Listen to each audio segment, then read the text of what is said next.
Republican, who's been non-committal so far to let the Senate consider the legislation. A McConnell spokesman offered no new statement from him. The growing Senate support also improved the chances that the proposal would become law, perhaps later this year as part of a must-pass measure financing the entire government. The measure would still have to clear the House, where Speaker Paul Ryan, a Wisconsin Republican, and many conservatives have been cold to the idea and win Trump's signature. Two supporters of the bipartisan plan, GOP Senators Lindsey Graham of South Carolina and Bill Cassidy of Louisiana, said in a statement that it will not pass unless concerns of the House are addressed. They said they were seeking agreement on provisions adding flexibility for states to ease some requirements of President Barack Obama's healthcare law. In an interview, Graham suggested making tax-favored health savings accounts more generous and giving consumers more information about medical prices. But he also mentioned letting insurers sell a wider range of lower-cost policies, which Democrats have resisted as a weakening of Obama's law. Senator Ron Johnson, a Wisconsin Republican, has been working with House conservatives on proposals like suspending enforcement of Obama's tax penalties on people who don't buy coverage and companies that don't offer it to workers. Democrats have stood by those two cornerstones of Obama's law, which curb premiums by pulling more healthy consumers into the marketplace. Murray spokeswoman Helen Hare said the senator believes this is a good bill, which she's already negotiated. She said Murray is open to changes that retain the core patient protections of Obama's law. Alexander said Trump has encouraged him in 4 recent conversations to seek a bipartisan deal on the proposal.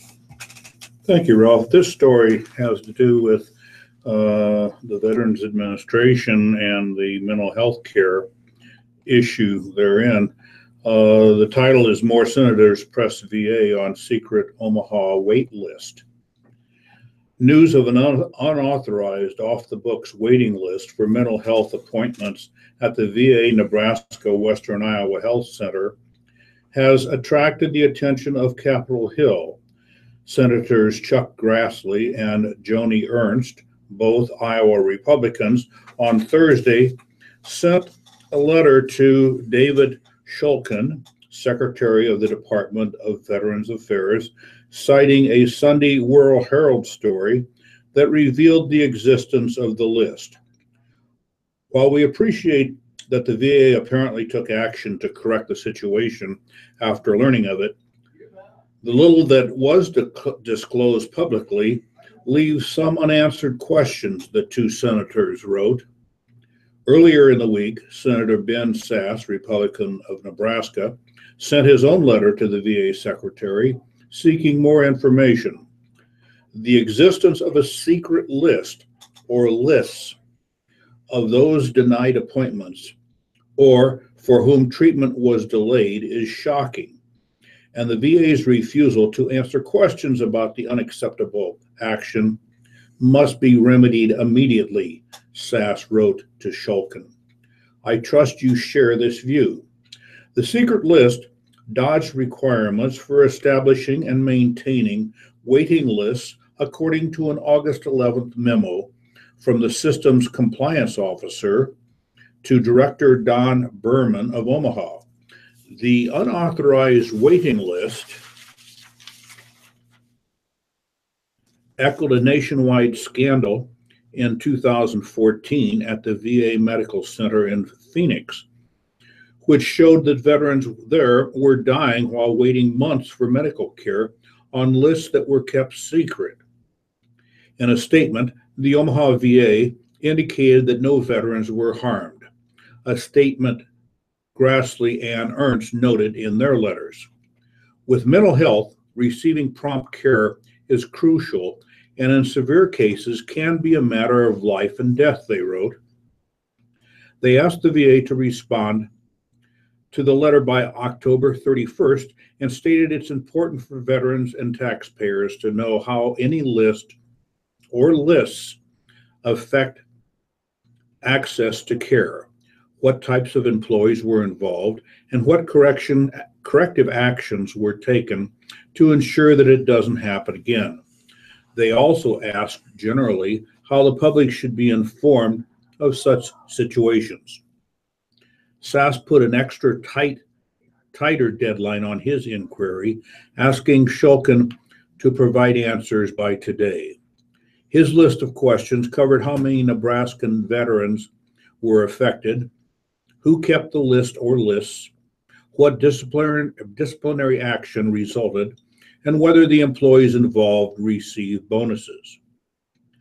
Nebraskans have no patience for improper treatment of our veterans, nor for attempts to cover it up, Sass wrote.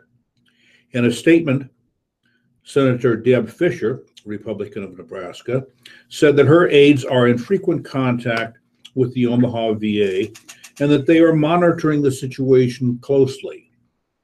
Our veterans deserve timely, quality care, and the clear changes must be made at the VA, Fischer said. In this particular case in Omaha, we need to know what went wrong so it doesn't happen again. VA Press Secretary Kurt Kassauer said in a statement, quote, VA appreciates the senator's concerns. We are looking into their questions and we will respond to them directly. From Washington, Republicans on Thursday muscled a $4 trillion budget through the Senate in a major step forward for President Donald Trump's ambitious promise of massive tax cuts and reform. The 51-49 vote sets the stage for debate later this year to dramatically overhaul the U.S. tax code for the first time in 3 decades, cutting rates for individuals and corporations while eliminating trillions of dollars in deductions and special interest tax breaks. The tax cuts would add up to $1.5 trillion to the deficit over the coming decade, however, as Republicans have shelved fears about the growing budget deficit in favor of a once-in-generation opportunity to rewrite tax laws. These are reforms that change incentives and drive growth, and we've never done that before, said Pat Toomey, a Pennsylvania Republican. Divisions within the GOP indicate the process won't be easy despite the political imperative. The upcoming tax measure, always a top item on the GOP agenda, has taken on even greater urgency with the failure of the party to carry out its longstanding promise to dismantle former President Barack Obama's signature healthcare law. When reconciled with the House budget plan, the non-binding measure would set up special procedures to pass follow-up tax legislation without the threat of filibuster by Senate Democrats. Pressure is mounting, however, on the House to simply adopt the Senate budget plan rather than risk lengthy negotiations that could delay the tax measure. Democrats blasted the GOP budget, warning voters that the upcoming tax measure will shower benefits on top-bracket earners, corporations, business partnerships, and people inheriting multi-million-dollar estates. The bottom line on this budget is that it's a right-wing fantasy document that paves the way for a hyper-partisan process on tax reform and trillions of dollars in handouts to big corporations and the wealthy, Oregon Senator Ron Wyden said. And this from Washington also. White House Chief of Staff John Kelly said Thursday that President Donald Trump made a brave decision to call families of 4 fallen members of the military this week. Kelly also said he was appalled by the actions of a lawmaker who called Trump's words insensitive. Kelly confirmed Trump's claim that then President Barack Obama did not call the Kelly family when Kelly's only child, son Robert, was killed in Afghanistan 7 years ago, but he said he did not fault Obama for that. That's not a negative thing, he said. I don't believe all presidents call. I believe they all write. Kelly added that he had recommended to Trump that he not make such calls. I said to him, "Sir, there's nothing you can do to lighten the burden of these families," Kelly said. Kelly's voice grew thin at points during an emotional briefing at the White House. Kelly called the actions of Representative Frederica Wilson, Democrat, Florida, selfish and shocking. Wilson had criticized Trump's tone and choice of words in a call he made Tuesday to the widow of Sergeant LaDavid Johnson. Wilson said she heard the call on a speakerphone while riding in a car with the Johnsons. Kelly, speaking slowly and forcefully, said he was heartbroken that Wilson overheard the conversation and used it to attack the president. In media interviews and on Twitter, Wilson said the president had been callous in his call. Wilson spoke in the long tradition of empty barrels making the most noise, Kelly said. Trump brought up the loss of Kelly's son as part of the attack on Obama, dragging the family into a political fight over who consoled grieving families better. The remarks set many in the military community seething. If there is one sacred ground in politics, it should be the ultimate sacrifices made by our military, wrote Chuck Hagel, a defense secretary under Obama, and before that, a Republican U.S. Senator from Nebraska.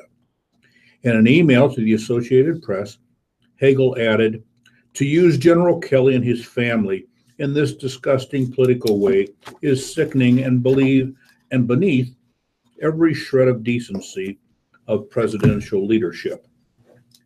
Kelly suggested that the president did the best he could in one of the most challenging aspects of his job. If you're not in the family and you have never worn the uniform, if you have never been in combat, you can't imagine how to make that phone call, Kelly said. Kelly, a former Marine general, is the most senior U.S. military officer to lose a child in Iraq or Afghanistan. And from the News in Brief column from the Lincoln Journal-Star from Washington, President Donald Trump gave himself a 10 on Thursday for his response to the widespread devastation Puerto Rico suffered after back-to-back hurricanes created a situation that the island's governor described as catastrophic as he met with Trump at the White House. More than 80% of the households in Puerto Rico remain without electricity a month after Hurricane Maria, the second storm, dealt the island a severe blow. Asked when the 3.4 million U.S. citizens living there could expect power to be fully restored, Trump replied, "It's a very, very good question, actually." Trump said it will take a while to build a new power plant or substantially renovate what was damaged by the storms. From Newark, New Jersey, former President Barack Obama called on fellow Democrats to reject politics of division and fear while rallying on Thursday with party's candidates for governors in Virginia and New Jersey. Why are we deliberately trying to misunderstand each other, to be cruel to each other, to put each other down? That's not who we are, Obama said at the Virginia rally in front of several thousand supporters. Obama's remarks came on the same day former President George W. Bush denounced bigotry in Trump-era American politics, warning that the rise of nativism, isolationism, and conspiracy theories have clouded the nation's true identity. The last two of 8 prototypes for President Donald Trump's proposed border wall are taking shape at a construction site in San Diego. The prototypes form a tightly packed row of imposing concrete and metal panels, including one with sharp metal edges on top. European Union leaders told British Prime Minister Theresa May on Thursday to match her goodwill pledges to boost Brexit negotiations with concrete proposals if she really wants to start discussing a future trade deal by December. President Vladimir Putin said Thursday that Russia remains open to cooperation with Washington, even though President Donald Trump's political foes in the U.S. have tried to prevent him from fulfilling his campaign promises. Asked at a forum of foreign policy experts if Russia is annoyed with Trump's unpredictability, Putin said that it's linked to a strong resistance inside the country. Senators are moving to boost transparency on online political ads, unveiling on Thursday what could be the first of several pieces of legislation to try to lessen the influence from Russia or other foreign actors on U.S. elections. The bill by Senators Mark Warner of Virginia and Amy Klobuchar of Minnesota would require social media companies to keep public files of election ads and meet the same disclaimer requirements as political broadcast and print advertising. CIA Director Mike Pompeo said Thursday that North Korea is months away from perfecting its nuclear weapons capabilities.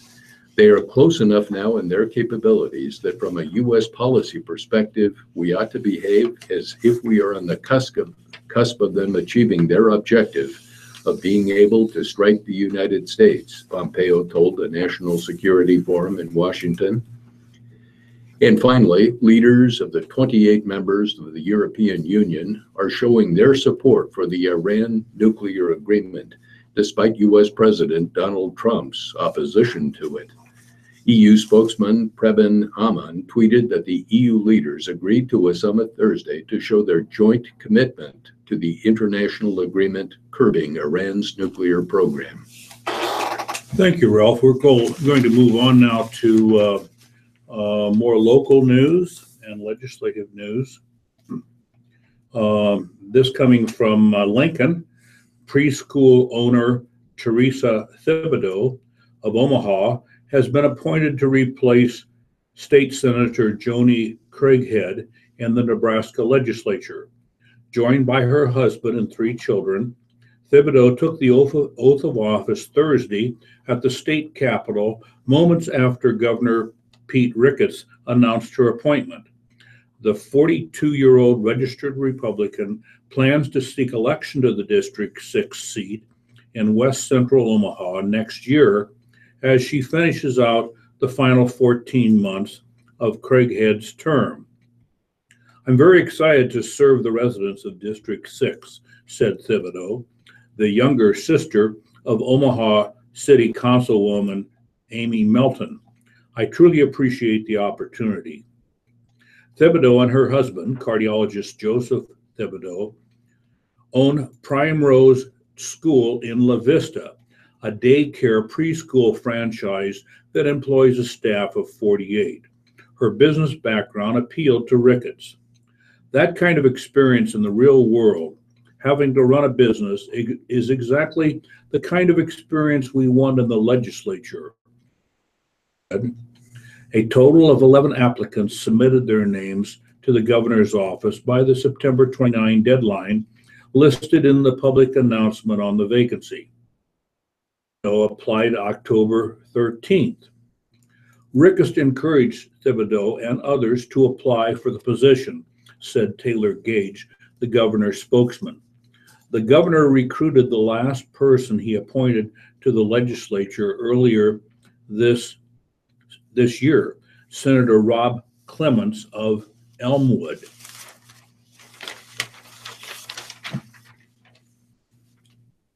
Thibodeau's resume says she has a bachelor's in psychology from the University of Nebraska at Omaha, and that she formerly worked as an account manager at Lockton Benefit Company. Additionally, she has served as her sister's political campaign manager since 2012. Mayor Gene Stothard appointed Thibodeau to the Omaha Personnel Board in 2016, and she also served on the boards of the La Vista Community Foundation and Big Brothers Big Sisters of the Midlands. She is a member of St. Robert Bellarmine Catholic Church and described herself as a passionate advocate for children's issues. Thibodeau, who did not take questions from reporters Thursday, said in a statement that she wants to work on policies that promote job growth, boost achievement in the classroom, and encourage fiscal discipline in state government. Craighead, a real estate broker who stepped down to focus on her career, also was a Republican in the officially nonpartisan legislature.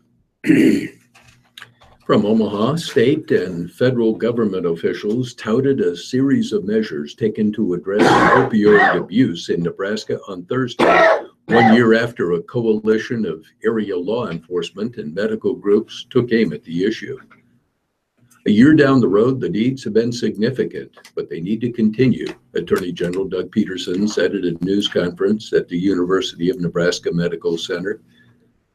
The most recent step is new prescribing guidelines issued this week by the Nebraska Department of Health and Human Services for drugs commonly used to treat acute and chronic pain.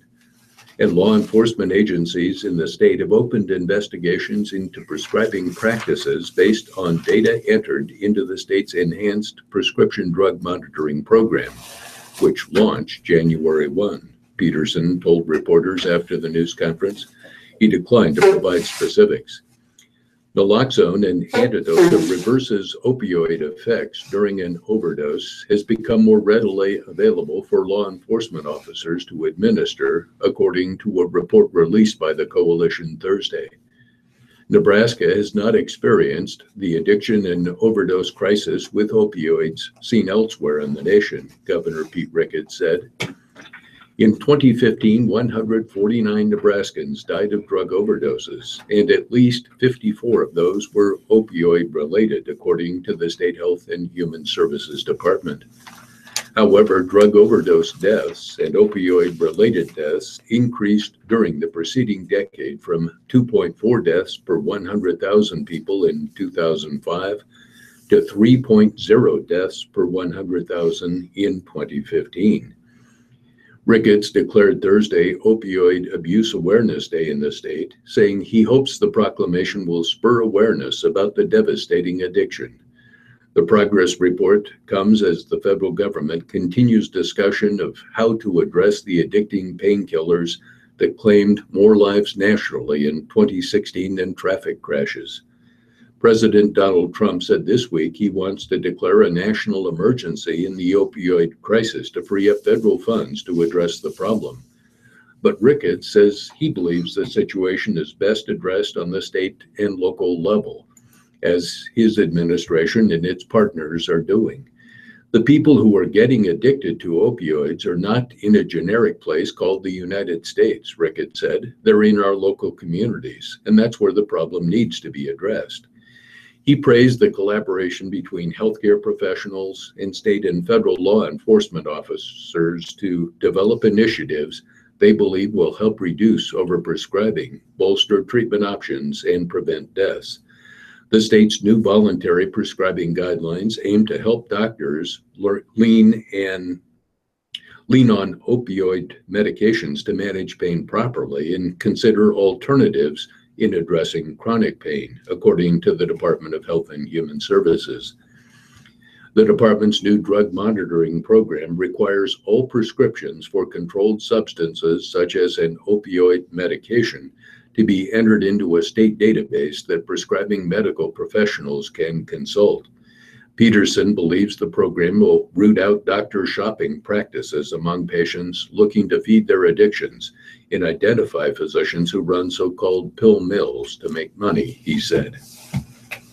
And this story out of Lincoln also, a state senator surveyed correction employees and found widespread dissatisfaction with recent pay increases ordered by Governor Pete Ricketts.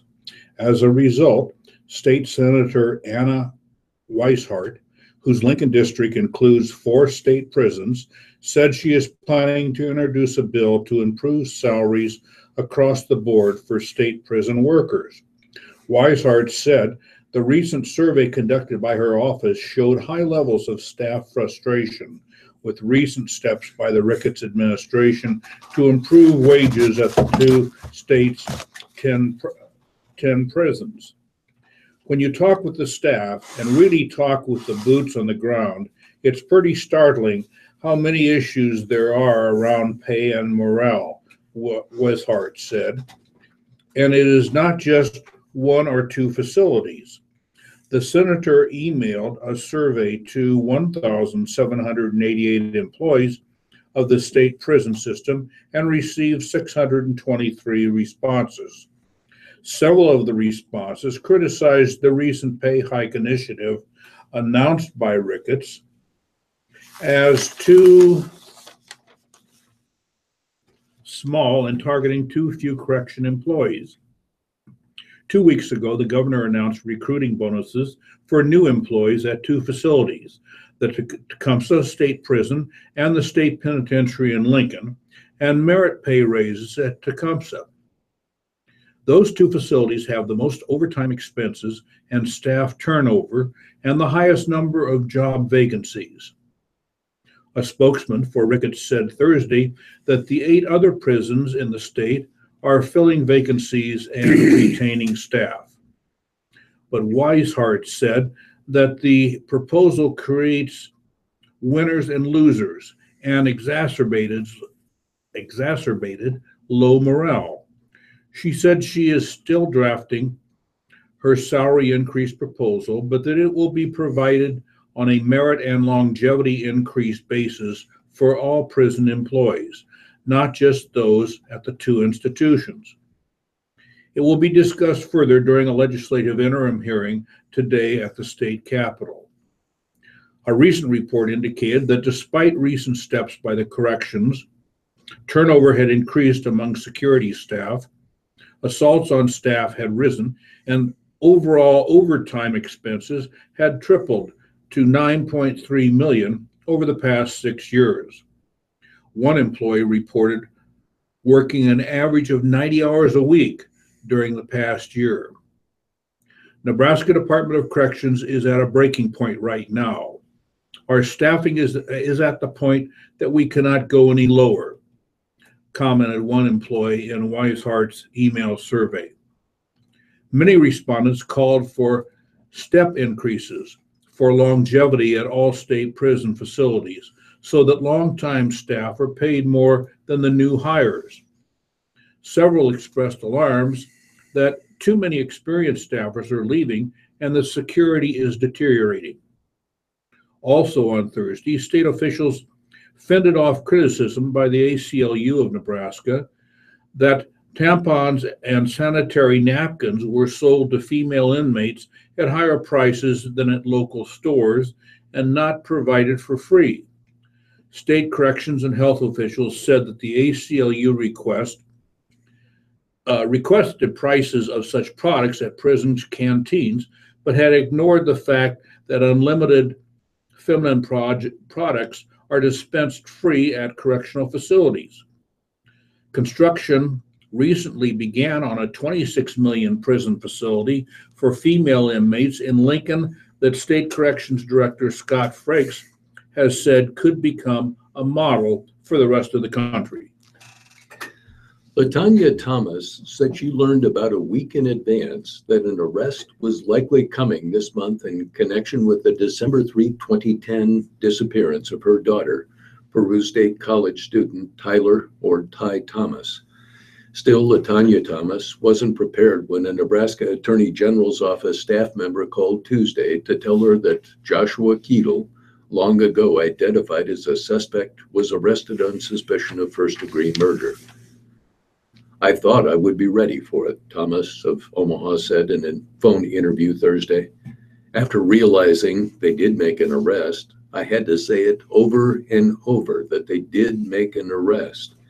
And I sat still for a minute, and I shared it with some family members that just happened to be with me at the time. And I made some phone calls and text messages and let everybody know. And it finally started sinking in. It was really just an emotional day. Keetle, currently imprisoned at the Nebraska Correctional Center on a sex assault conviction, is scheduled to make his initial appearance on the murder charge in Nemaha County Court on October 26. I plan to attend as much as I can, LaTanya Thomas said. Investigators believe that Keetle, 36, who was also a Peru student in 2010, killed Ty Thomas after he spotted her leaving an off-campus party alone early that December morning and drove her in his SUV to nearby Missouri River. Ty Thomas's body has never been found. Days after her disappearance and after several interviews in which he provided different stories to investigators, Keetle said that he left Thomas at the river's edge after she threatened to accuse him of raping her, according to the affidavit for his arrest. Though he has been either jailed or imprisoned since days after Thomas's disappearance, he had never been charged in connection with her death.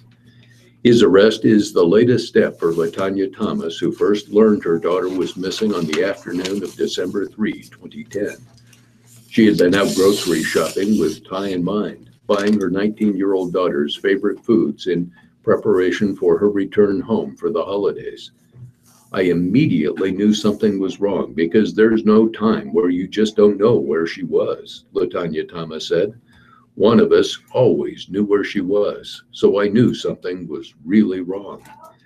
The effort to prosecute Keetle accelerated over the past year following meetings LaTanya Thomas attended with Nebraska Attorney General Doug Peterson and attorney Vince Powers, who represented Ty Thomas's parents in a wrongful death suit that resulted in a symbolic $2.6 billion jury verdict against Keetle. I just wanted something to be done, she said.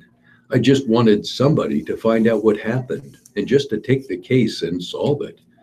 Just an outcome. I needed some things to be answered. There's things that I want to know, and I know others want to know. More importantly, I just wanted to know somebody else felt the same way I did. And they expressed that overtly throughout the time we had conversations, that they felt the same way.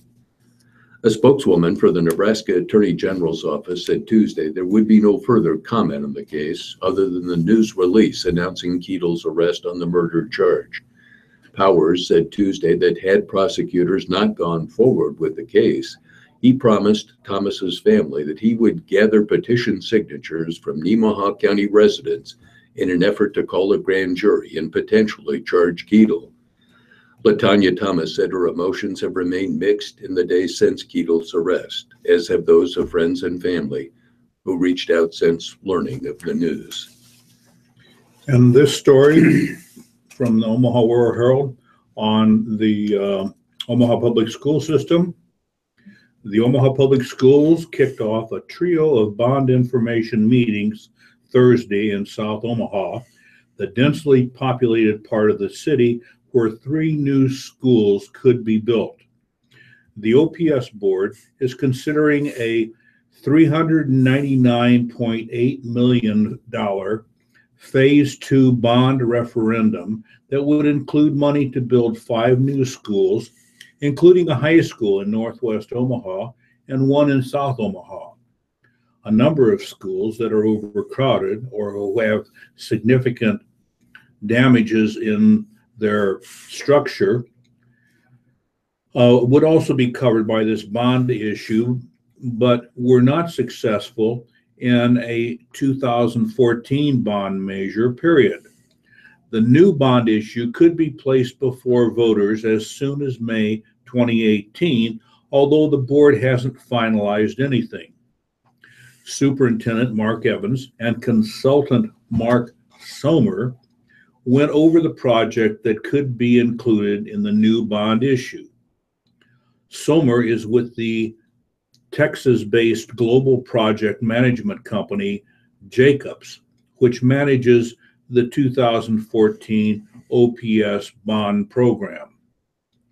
Turnout Thursday was light. About 20 people attended, but there were plenty of questions about the proposed new high school, whether the new construction would allow the district to reduce its reliance on portable classrooms, and impact on taxes.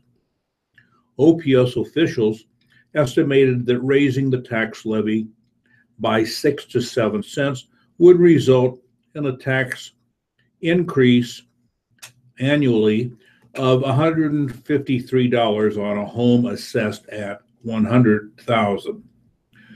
Resident James Enright pointed out that the average home price in the city is closer to $150,000, meaning a larger tax burden. Enright also questioned the wisdom of building additional high schools when enrollment numbers show Benson High is only 3/4 full and Northwest High is at 84% capacity. Can we fill up Benson? Can we fill up Northwest? He asked. OPS estimated that it will cost $87.7 million each to build 2 new high schools. Other schools, including Bryan, Burke, South, and Central, are well over capacity. Burke has 10 portable classrooms and Bryan has 13. Another attendee asked about equity. Would the 2 new high schools have similar features? For example, will one have a swimming pool and the other one won't, she asked. Sommer said the schools won't be carbon copies of each other, but will have similar size and design. Pools and athletic stadiums aren't included in the current bond issue estimates. Moving forward, the goal is to have the school board finalize the list on bond projects and ballot language in December meeting, Sommer said. Land will be bought for 2 other schools planned in South Omaha, a 600 capacity elementary school at 10th and Pine Streets and a 1,000 capacity middle school at 42nd and U Streets. Another elementary school is slated for the old Pendleton Woolen Mills building near Fort Crook and Childs Road in Bellevue. 2 more community sessions are planned for next week on Monday at North High and Wednesday at Northwest High School. Both will start at 6 p.m. The Nebraska Corrections Director says he plans to continue double bunking inmates in solitary confinement despite the Inspector General's call to suspend the practice out of concern it increases dangers for inmates and staff. Inspector General of Corrections Doug Kobernick recently called on the state to suspend and review the practice of bunking 2 inmates in a solitary cell. He cited studies concluding that placing 2 troubled inmates in a small cell designed for 1 increases danger and tension for inmates and staff. But State Corrections Director Scott Frakes rejected suspending the practice. He said the department has reviewed the practice and will continue it, along with screening cellmates for compatibility. Nebraska has double bunked cells in solitary confinement at 4 state prisons because of overcrowding. Frakes acknowledged that no academic studies exist to prove that double bunking is a positive practice that improves behavior, but said his 35 years of corrections experience shows it can be safe. Solitary confinement or restrictive housing is where disruptive and dangerous inmates are sent when they violate rules or are a threat to themselves or others. Double bunking is seen nationally as a risky decision, though several states and county jails do it to deal with overcrowding and slim budgets.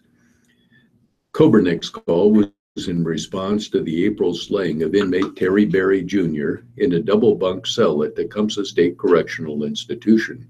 Frakes blamed Berry's death solely on his cellmate, Patrick Schroeder, who was serving life in prison for murder. Mr. Schroeder had multiple avenues with which to address any concerns about his living situation and chose instead to kill Mr. Berry, Frakes said. Kobernick's report details interviews he had with Tecumseh staff who said Schroeder did not want to have a cellmate and that staff was concerned about the 2 inmates being placed together, though they did not expect a murder to take place.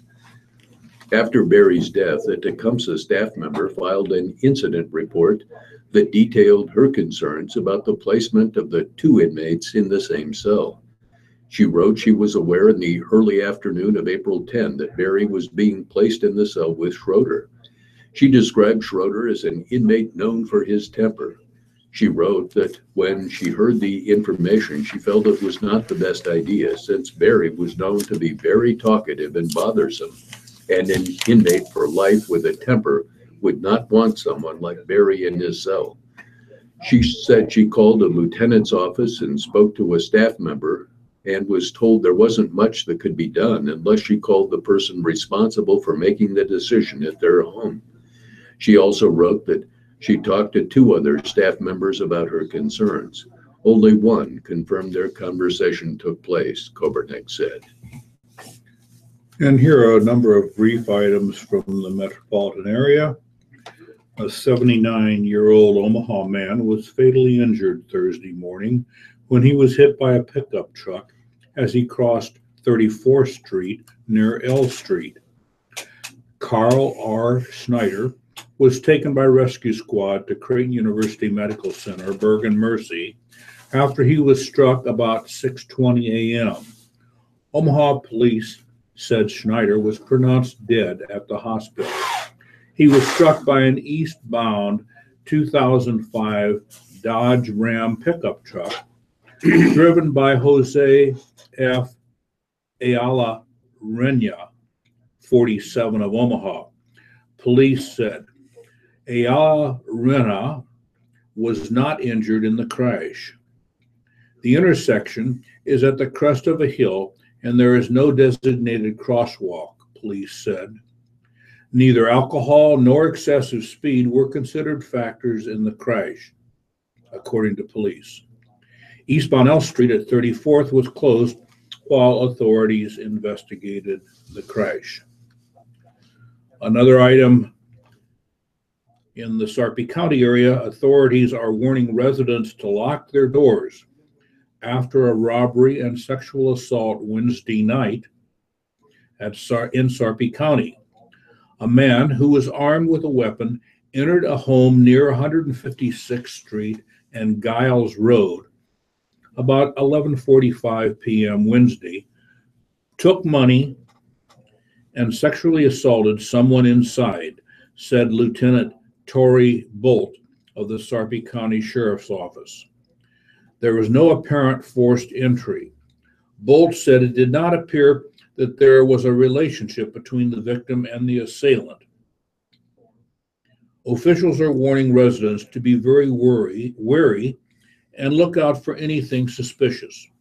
Close your garage doors, lock all doors, and try to have someone accompany you if you plan to walk alone, Bolt said. We don't really know the extent of how dangerous this person will be, according to the officer. And finally, northbound US Highway 75 exit ramp to Cummings Street or Nebraska Highway 64 will temporarily close this morning. The ramp will be closed at 9 a.m. and open at 6 a.m. Monday, the Nebraska Department of Transportation said. The ramp closure is for improvements in the intersection, according to highway authorities. The chairwoman of the legislature's Judiciary Committee is looking into whether a hearing to examine actions in the past 2 years of the Nebraska State Patrol and its administration is necessary and appropriate. Omaha Senator Burke Haar and Senator Paul Schumacher of Columbus asked Judiciary Chairwoman Laura Ebke on Thursday to schedule a hearing after Attorney General Doug Peterson chose not to appoint a special prosecutor to investigate the actions that led to the firing of Superintendent Brad Rice. Haar subsequently sent letters to several county attorneys about appointing special attorneys in their jurisdictions to investigate actions taken by officers and administrators of the patrol there. District Judge Travis O'Gorman appointed Attorney Joe Stecker on October 6 to investigate the actions that occurred in Sheridan County. Attorneys for Lancaster, Buffalo, and Sioux counties declined to conduct further investigations, Haar and Schumacher said in their letter. The FBI has declined to say whether it is investigating the actions, although Governor Pete Ricketts said he turned over information to that agency. None of the 6 suspended patrol employees nor any of the county attorneys involved have been questioned by the FBI, Haar said. The patrol employees have been on paid administrative leave for more than 100 days, and there seems to be no resolution in sight. All of the circumstances around these incidents are murky at best, the senator said. Haar has been critical of Ricketts because in the middle of conducting a review of the patrol, he fired Rice. Since then, Haar has continued to ask for more information because Ricketts nor Chief Human Resources Officer Jason Jackson have identified the substantiated concerns they had, nor any corrective measures. Because of that, the impeccability of the State Patrol now necessarily falls upon the legislature to preserve, the letter from the senator said. Epke said because of widely reported and troubling facts about the incidents within the patrol, the concerns expressed by Haar and Shoemaker, and Peterson's conclusion that his office lacks legal authority to pursue the matter, the legislature may need to pursue more fully its responsibility to oversee and hold state agencies accountable. She will continue to talk to members of the Judiciary Committee about whether a hearing is necessary, she said. My office has been and will continue to monitor the concerning situation surrounding the ongoing investigation into certain policies, practices, and procedures of the Nebraska State Patrol, Epke said. Ricketts hired Colonel John Bolduc to replace Rice, and he was sworn in Monday. His annual salary is $150,000, which is $60,000 more than Rice made. And finally, before we get to the death notices, a 21-year-old Mexican man has been sentenced to 10 years in a U.S. federal prison in connection with a methamphetamine case in Omaha. Carlos Gato Vidal Mix, originally from Campeche, Mexico, was sentenced Wednesday for conspiracy to distribute and possess with the intent to deliver 500 grams or more of meth, acting U.S. Attorney Robert Stewart's office said. Vidal Mix was also sentenced for re-entering the United States after he had been deported. Vidal Mix was deported from Rio Grande Valley, Texas, to Mexico by U.S. Immigration and Customs Enforcement in April 2014. Vidal Mix will again be deported to Mexico after he serves his sentence, officials said. Drug Enforcement Administration agents arrested Vidal Mix and a man and a woman in October 2016 after 21 pounds of meth arrived for them in Omaha to be distributed in the area. The man and woman have already been sentenced, officials said, and another man connected to the case is awaiting trial next month. The case was investigated by the DEA in Omaha, according to Stewart's office. And these are obituaries from the Lincoln Journal-Star for Friday, October 20. Baker, Shirley May Baker, was 89 when she died on October 15. The Lincoln Memorial Funeral Home is handling services, memorials to Horizon Hospice. Baldridge, Clarence Marion Baldridge, was 78 when death occurred on October 12. Will be served on October 21 at Wesleyan Church in Belleville, Kansas, followed by a 1 p.m. memorial service. Bateman Lucille Hofferber Bateman died on September 15 at the age of 97. Graveside services will be 11 a.m. Saturday, October 21 at Wyukas Cemetery. Bowman, Laverne Catherine Bowman, died at the age of 99 on October 14 in Falls City, Nebraska. Booth, Jack Booth, was 89 years of age when he died on October 15. Burbank, Jacqueline A. Burbank, was 86 when she died on October 18. Debus, James W. Debus, was 74 years of age when he died in Lincoln on October 18.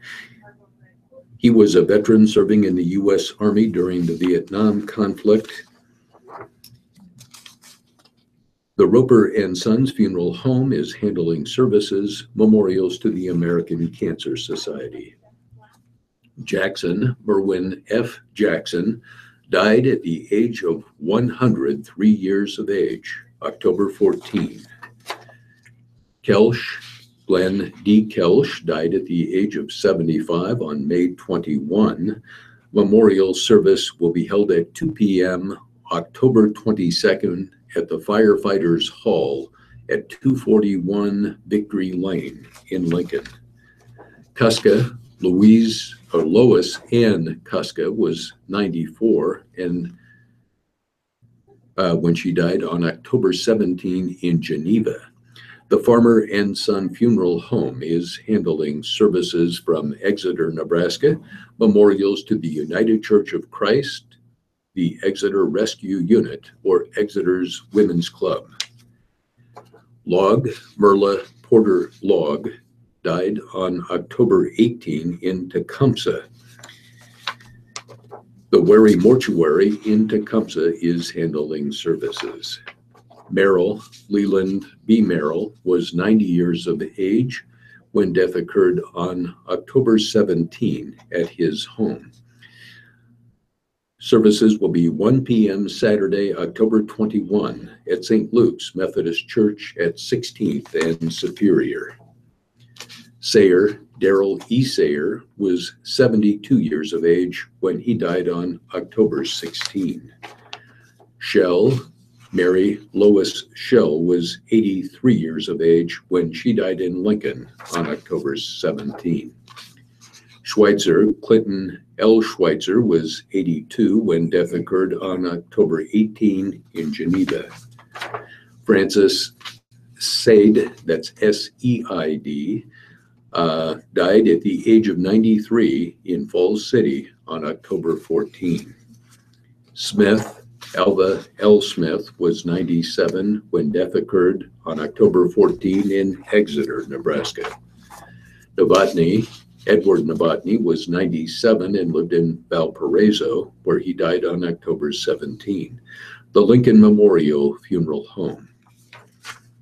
Wright, Mary Lou Wright, was 89 years of age when she died in Lincoln on October 16. The Butheris, Mazer, and Love Funeral Home. Detmer, Mildred Myrtle Detmer, was 92 and lived in Syracuse, where she died on October 18. The Fuselman Allen Harvey Funeral Home in Syracuse. Memorials in lieu of flowers to First Lutheran Church, the North Branch. And my final notice is for Booth. Jack Booth was 88 when he died on October 15. Okay, in the Omaha area, Beaton, Charles D. Joe Beaton, age 78. Celebration of life will be at Tiger Tom's on October 21st from 3 to 6 p.m. Blake, Kevin E. Blake Sr. was 57. Mass of Christian burial will be Friday, October 20th at 10 a.m. at St. Thomas More Catholic Church. Memorials may be directed to the family or caring for Chris. Heafy Hoffman in charge of arrangements. Flarecki, Richard E. Dick Flarecki, age 88, was a United States veteran. The Mass of Christian burial will be Saturday, October 21, 2017 at 10 a.m. at St. John Vianney Catholic Church in Omaha, Nebraska. Graves, Sherman Kent Graves, age 62. Complete notice will be later. Hill, Maxine F. Hill, died at the age of 90. Celebration of life at 2 p.m. on Saturday, October 21st. In lieu of flowers, a memorial in her name to CUES, or Pathway to Compassion Hospice in Omaha, is preferred. Hans, Dorothy L. Hans, age 86. Memorial services will be 10:30 a.m. Saturday, October 21st at St. Elizabeth Ann Catholic Church. Johnson, Stephen K. Johnny Johnson, age 58. Services will be Saturday, October 21st at 10 a.m. at the West Center Chapel of Heathy Hoffman Dworick Cutler. Memorials will be directed by the family. Knutson,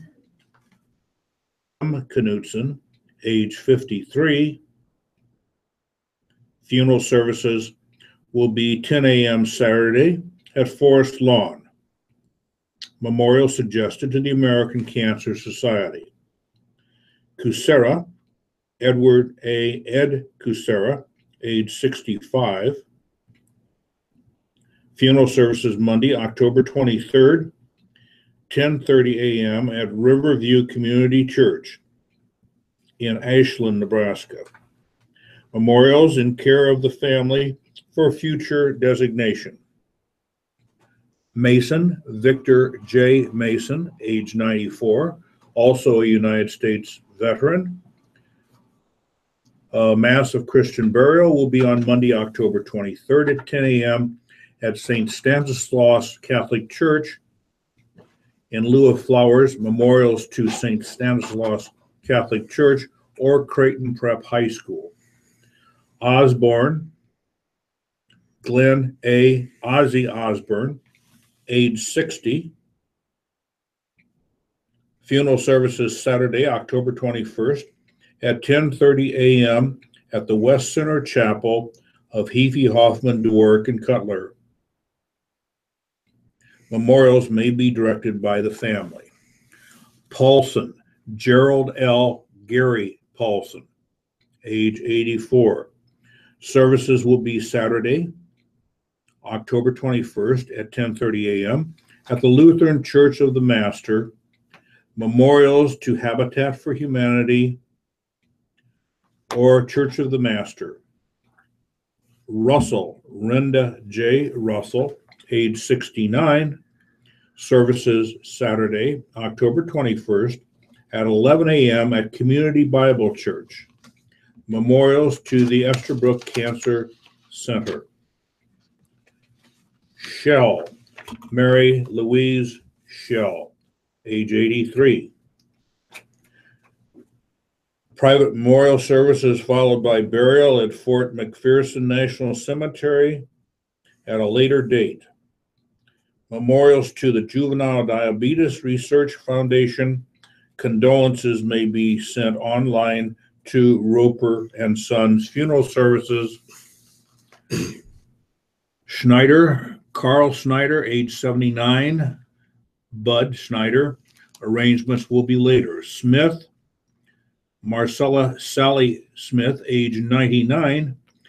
Mass of Christian burial, Saturday, October 21st at 10:30 a.m. at St. Joseph Catholic Church, Erling, Iowa.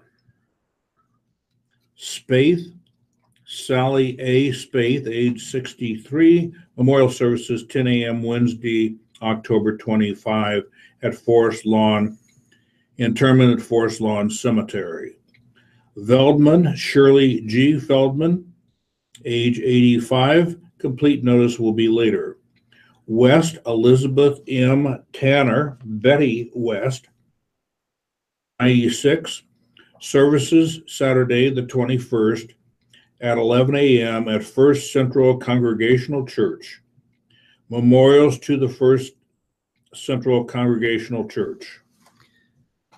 Listeners, memorials to the Radio Talking Book Network are tax deductible and they go a long way toward keeping us on the air. Please keep us in mind when memorials are listed as donor's choice or your favorite charity. Donations may be sent to the Radio Talking Book Network. Our address is 7101 Newport Avenue, Suite 205 in Omaha, Nebraska. The zip is 68152. Thank you for being a Radio Talking Book Network listener and supporter. And Howard and I will be back following a short break with editorials, living and entertainment, business and markets, and sports. And thank you very much, Ralph. We'll return to our readers in just a few moments. But right now, here on the Radio Talking Book Service, it is 11 a.m. and time for our custom for the senior lunch menus. Here is Jane Nielsen. Greetings. This is Jane with your Meals on Wheels menu for Friday, October 20th. Country fried steak with gravy, gravy whipped potatoes, country blend vegetables, Vienna bread with margarine, mandarin oranges, and 1% milk. For more information about services offered for those 60 years and older, please call the Eastern Nebraska Office on Aging at 402-444-6536. And just a reminder that you can hear the senior lunch menus every weekday at 11 a.m. right here on the Radio Talking Book Service. And now here is, once again, Director Jane Nielsen with an important public service announcement. Greetings. This is Jane with an announcement from the Nebraska Extension. The Nebraska Extension presents their Fall Family Food and Fun Day. It is Saturday, October 21st from 10 a.m. to 2 p.m., located at 8015 West Center Road in Omaha, Nebraska. Free admission.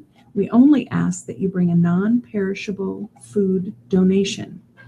On Saturday, October 21st, the Nebraska Extension will have live interactive science experiments, live cooking demos with food and nutrition experts, make your own smoothie on the blender bikes. That sounds like fun. You may pet a tarantula at the Bug Petting Zoo, visit the 4-H Animal Zoo, and there will also be technology booths for kids. Again, this is the Nebraska Extension Fall Family Food and Fun Day, Saturday, October 21st from 10 a.m. to 2 p.m. at 8015 West Center Road in Omaha, Nebraska. And thank you very much, Jane. You're listening to the Radio Talking Book Service. We've been proudly bringing services to our blind and visually impaired listeners for over 43 years. Radio Talking Book is brought to you through the cooperation of KIOS-FM in Omaha and statewide through the facilities of NET Radio and Television Service. And now with Hour 2 of the Lincoln Journal-Star and the Omaha World Herald, once again bringing to our microphones refreshed from their short break, our stars today, Ralph Morocco and Howard Bachman. And we are back for the second half. We'll begin with letters to the editor, these from the Lincoln Journal-Star. Kathy Hegler of Cortland writes, I believe I can help lawmakers who are stymied as to why Nebraska and Iowa face a shortage of substitute teachers. For most people who choose education as a career, salary is not their top priority. However, when a retired educator answers the phone at 6 a.m. and gets out of bed to spend 8 hours in a classroom on short notice, money becomes part of the incentive. A quick Google search confirms that average substitute teacher pay is between $100 and $125 per day, or about $12.50 to $15.60 per hour. You can expect to pay a plumber nearly twice that much, an average of $24.34 per hour. If society were to value substitute teachers as much as plumbers, the salary for a substitute teacher would start at $200 per day. I won't even get into my personal belief that a teacher might be at least as important as a professional baseball player. Tom DeShazo of Lincoln writes, Ron Holscher's letter makes a good point. Many singers' interpretations are more offensive than the sight of kneelers, and our national anthem is indeed a dragging, klutzy tune. I'm old enough to remember adults unhappy with the 1930s election and agree then as now that America or even 3 cheers for the red, white, and blue would be better.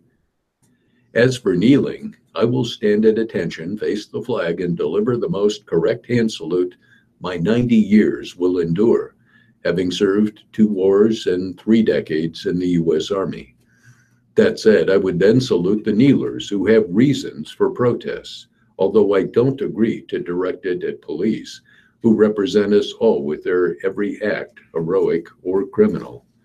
My default reaction to each news report of police brutality or shooting is to favor the cops until shown differently, which tragically and inexcusably happens too often.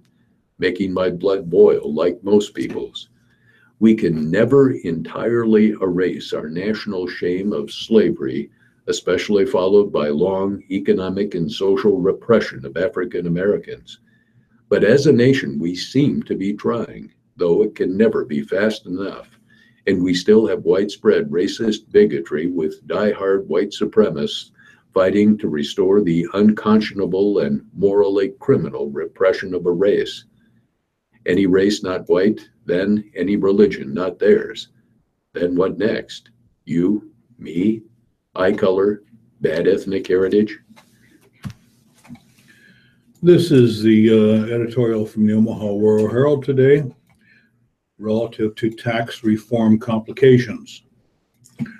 Proponents are putting forward major tax cut proposals at the federal and state levels. As elected officials examine and debate the various options, they need to look at major ramifications and then make sound, balanced decisions. At the federal level, members of Congress will need to decide, among other things, the income threshold for tax breaks, the size of the child tax credit, and which deductions to retain or jettison. These aren't automatic, easy decisions. One reason is that a tax cut package will add to the national debt. A key duty of Congress is to decide how much increased debt is appropriate. The debt would increase by an estimated $2.2 trillion over the next 10 years under the current rough outline tax reform proposal by congressional Republicans. In Nebraska, state leaders will need to watch closely what tax policy changes are made at the national level. Nebraska tax code follows the federal tax code in important ways, and in the past, the legislature has revamped state tax policy in the wake of major federal changes. One help is that President Donald Trump is pressing the U.S. House and Senate to reach agreement on tax reform by the end of the year. If consensus is reached by then, it would help state governments next year as they debate and decide on changes in their own tax policies. Adding to the mix in Nebraska is a proposal to provide $1.1 billion in tax relief. That would be accomplished through income tax credits equal to 50% of the property tax paid to school districts. People would get a check for the amount by which the new credit exceeds their income tax liability. The proposal, put forth by a group of state lawmakers and other tax relief supporters, is to be debated before the legislature next year. If lawmakers don't pass the measure, the concept might be placed on a statewide ballot measure. The proposal raises policy questions that state leaders need to think through. Some examples. It's realistic to think that the state can provide $1.1 billion in tax credits and still have adequate funding to meet state needs. Is the tax shift of such a large size, using sales and income tax to ease property taxes, sound political policy? What major spending reductions in state services would be required to provide $1.1 billion in tax relief, and what would be the effects on funding for the needs such as schools and roads and the University of Nebraska and social services? Making changes in the tax policy in Washington and Lincoln can have enormous ripple effects. Our leaders need careful deliberation in order to make decisions that best serve the overall public interest. And these are 10 rules of Trumpism written by Ann McPheeters and appearing in the Journal Star. Forget the art of the deal. 9 months into his presidency, Donald Trump has closed no deals, artful or otherwise. So far, all we've seen is Trump's 10 rules for Trumpism. 1, make everything about yourself, whether it's dying Syrian children, several million Americans without power or water, a month after killer hurricanes, or American soldiers dying on his watch, Trump puts himself front and center. After failing to say anything for days about 4 American soldiers who died in Niger, Trump spent the weekend golfing. He explained why he hadn't yet called the families. The toughest calls I have to make are the calls where this happens. Soldiers are killed. It's a very difficult thing. Now it gets to a point where, you make 4 or 5 of them in one day. It's a very, very tough day. For me, it's by far the toughest. He then said his predecessors did not call or write letters to those who died in service to their country. Not true. 2, never apologize. Trump consistently refuses to admit mistakes. He did not apologize to Barack Obama for falsely insisting for years that Obama was not an American. He never apologized to the Boy Scouts for an embarrassingly political, profane speech at their jamboree. He did not apologize for mocking a disabled reporter. He was not sorry for rude behavior to Angela Merkel or Theresa May. He did not apologize for demeaning Gold Star parents. 3, threaten. When Arizona Republican Senator John McCain powerfully pleaded for comedy and bipartisanship as he expressed worry that today's nationalism is akin to the isolationist movement that helped lead to World War II, Trump said he will fight back against McCain. And it won't be pretty, Trump said, warning McCain, be careful. Immigrants, deport or ban them. Nuclear war, don't be afraid to say you're ready to blow up the world. It's my attitude that matters, Trump said. 4, appeal to the lowest common denominator. Encourage racism. Blame opponents for violence in the wake of a white supremacist march in Charlottesville. Label football players as unpatriotic for protesting racial inequality. Call critics stupid, lazy, liars, ugly, or losers. Give foes offensive nicknames. 5, never accept responsibility for failure. No legislative victories? Blame Republicans and Democrats, everyone but yourself. 6, overstate the benefits of anything you do. The world is grateful, thrilled, appreciative, awed, and amazed at every decision, word, gesture, visit, and speech. 7, never pass up a chance to make money even if you're a multi-billionaire. If you try to build a hotel in Russia while running for president, insist conflict of interest rules don't apply to you, and make as much money through your business as you can while in the White House. Have campaign donors pay your private lawyers and those of your son. 8, appease your base and distract your opponents with phony accusations. NFL players upset about racial inequality? Accuse them of disloyalty to the flag, military, country, and president. Don't like truthful news reports about you? Call them fake. 9, be loyal only to yourself. If somebody irks you, fire him or get even. So far, Trump has gotten rid of his national security advisor, the FBI director, the acting director, the chief of staff, 2 communications directors, the press secretary, the strategic planner, and the director of health and human services. He has belittled or humiliated many others. 10, avoid homework and late night reading to learn about complex national issues. Just use your guts, whether or not you know the facts. Possible deal on health insurance? Praise it and diss it within 4 minutes. In short, don't bother being kind, empathetic, thoughtful, prudent, restrained, generous, long-sighted, respectful, temperate, or judicious. After all, you're the boss. And here's a cross-section of letters to the editor from the Omaha World Herald. The first one comes from Edith Buse, B-U-I-S. Mayor Gene Stothert needs to understand the city neighborhoods east of 72nd Street. Many of those residents don't have garages, or if they do, they're just simply one-car garages.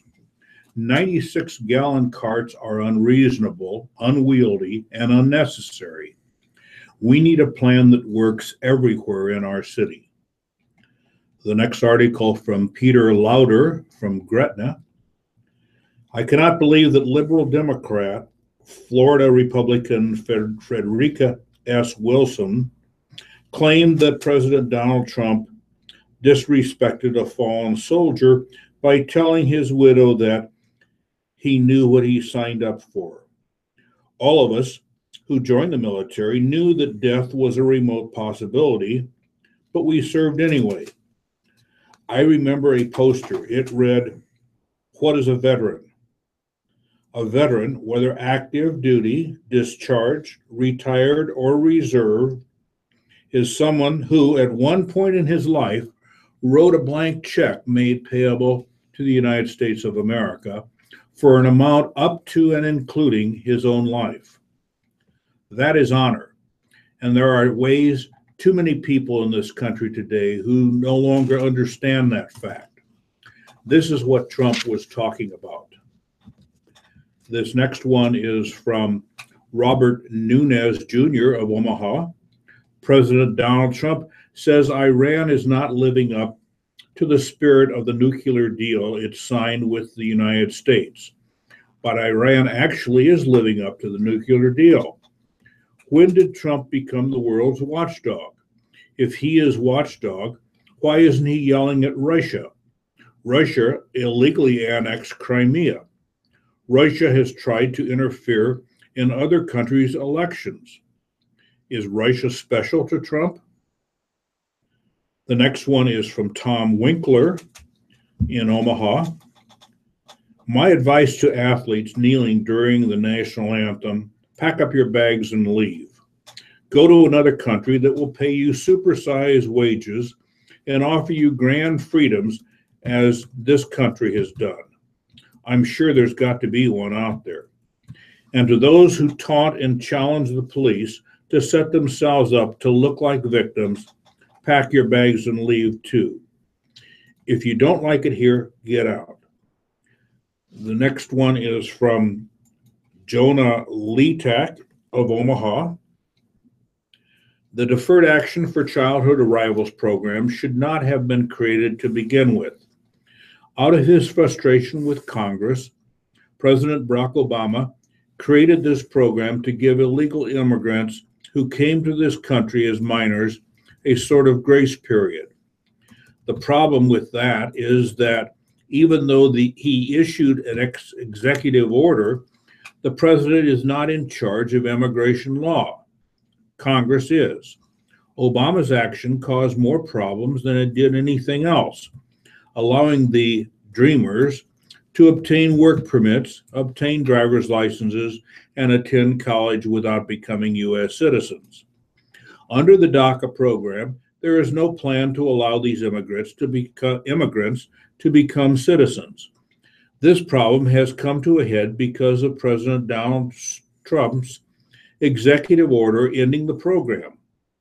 Currently, many illegal immigrants were under the program when Trump closed it down, and now there's nothing the Department of Homeland Security can do either to deport them or make them citizens.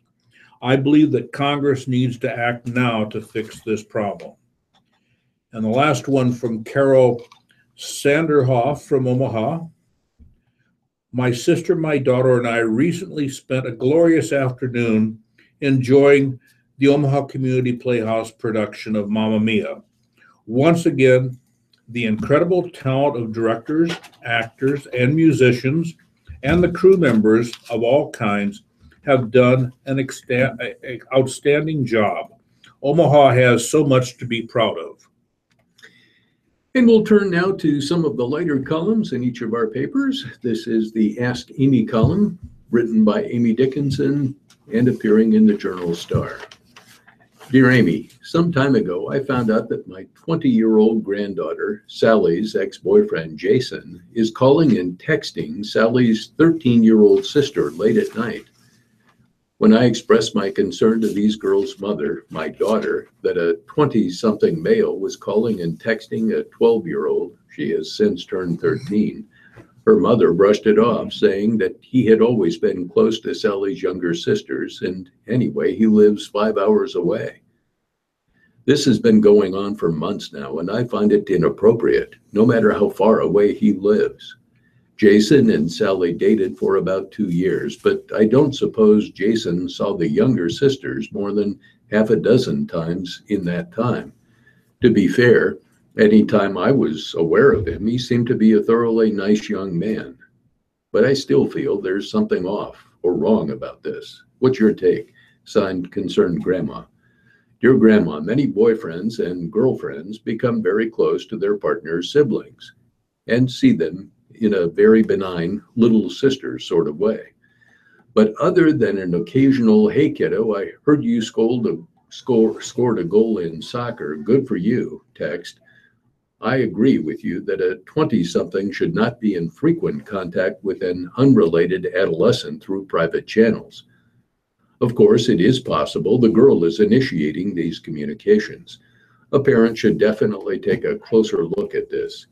If your daughter, the girl's mother, thinks that a distance of 5 hours is any serious impediment to an improper relationship, then she hasn't seen enough episodes of Dateline NBC. The degree to which a predator can successfully reach a target without anyone knowing about it is alarming. The girl's mother should check the girl's phone and look at texts, investigate any other channels of communication between the two, apps such as Snapchat, Kik, WhatsApp, Facebook, private messaging, or the good old US mail. And if she doesn't like what she sees, she should intervene. There are also products available to make it possible for parents to monitor a child's online activity without them knowing about it. She should talk openly with the child and check a reaction regarding interrupting or ceasing contact. The degree to which the girl freaks out is a rough measurement of the intensity of the relationship. The mother should do her best to be understanding and open-hearted toward her daughter. Adolescents are emotionally and physically vulnerable, and their parents need to protect them. Dear Amy, I have a 14-year-old niece, and I believe she is a spoiled brat. Every time I complain about her, my older sister runs to her defense. In my sister's eyes, my niece can do no wrong. She takes her daughter on extravagant trips, and my sister has the audacity to say that she is young and needs lots of experiences. I thought that elders were supposed to come first. My niece has her whole life ahead of her. I'm 54 and want to do something with my life, but now I'm stuck taking care of an ailing 89-year-old father. I'm a full-time caregiver. My sister treats me like dirt, and I'm fed up. How can I put my sister in her place and get my niece to step up? Signed, Taken Advantage of. Dear Taken Advantage of, it seems that your primary beef is with your sister. You should not be complaining about your niece to her mother. When you do so, you are forcing the parent to be defensive and unifying the two of them in opposition to you. Her choices as a parent are really not your business. Caregiving is an exhausting and depleting experience. I hope you will turn your anger into action and look for ways for you to get the respite you deserve. Check with the local office on aging for respite services and encourage, don't demand, your niece to spend time with her grandfather. Okay. One of the big entertainment venues this week will be the Garth Brooks show in Lincoln. Garth Brooks plays multiple concerts at every tour stop, but he doesn't expect the same fans to show up to each one. One show is usually enough. Not for Shelley Kavanaugh. She's no stranger to seeing Brooks, and she's also quite familiar with seeing him multiple times in a single weekend. She saw the country megastar 6 times in a row in Omaha in 2015, and she has followed him to 6 other cities for multiple concerts each time. In total, Kavanaugh has seen Brooks 30 times on his career world tour, and this weekend Kavanaugh and her 7-year-old son will see Brooks 4 more times at Pinnacle Bank Arena in Lincoln. They're missing his last show in Lincoln so they can get back to Wichita, Kansas, where they live. To put it lightly, Kavanaugh is a big fan. I can't imagine my life without him. I listen to him every day, she said. I have a pretty big Garth collection. Kavanaugh has been a fan of Garth Brooks since his self-titled debut album was released in 1989. At most shows, Kavanaugh brings poster board signs requesting one song, The Red Strokes, from Brooks' 1993 album, In Pieces. It's not unusual to find that off his list, but he has performed it on 3 separate occasions. Brooks likes seeing Kavanaugh's sign. She held it up high at 30 stops in 7 cities. Kavanaugh's husband, who serves in the U.S. Army, won't make the concerts in Lincoln, but she has plans to honor him. This time, Kavanaugh and her son will bring a sign asking Brooks to play All-American Boy, a song about a man who joins the military. Though she's a longtime fan, Kavanaugh has never met her country music star. For his Lincoln concert, Kavanaugh entered multiple radio contests and holds out hope that she scores a meet and greet with Brooks. I'm very excited, she said. And we will turn to the parenting column from John Rosemond, appearing in the Journal Star. I'm sometimes asked if I think the parenting pendulum is swinging back, however slowly, toward where it was 60 plus years ago, or at least toward a tolerable middle point. Before I answer the question, the reader should understand that prior to the psychological parenting revolution of the late 1960s and 70s, there was no periodic swing in child rearing in America or any other culture. The evidence points to a parenting ethos that remained essentially unchanged for thousands of years, while everything else was changing. This ethos consisted not of methodologies, but of timeless understandings concerning children and parental responsibilities, understandings that crossed cultural boundaries. It is, in fact, still being adhered to in cultures that have not turned to mental health professionals as the primary source of child rearing guidance, but still rely on community elders for parenting support and counsel.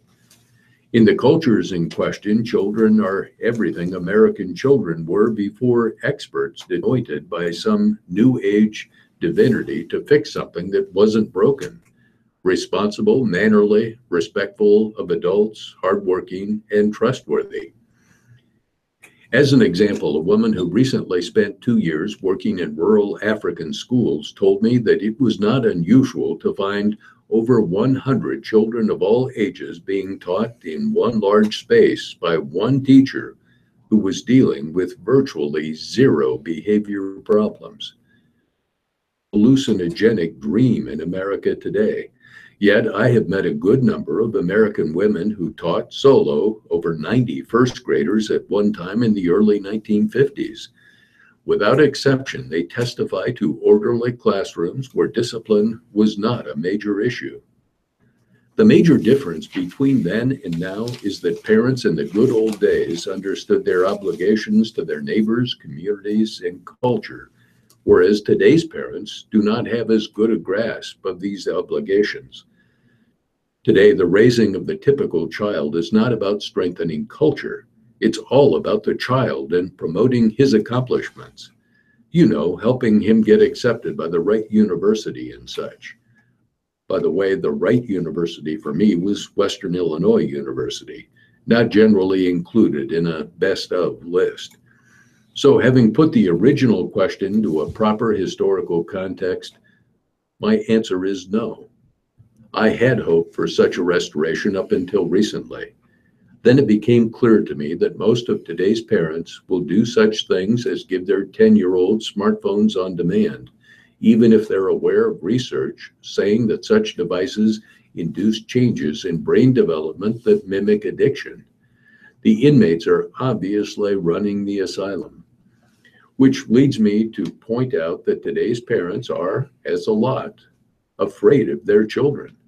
They are afraid to upset them, deprive them of what their friends have, afraid of losing their carefully cultivated friendships with them. As is typical of folks in my generation, I am thankful that my parents did not care whether I liked them or not. It never occurred to me to yell, "I hate you," because it would not have caused them to even pause in what they were doing.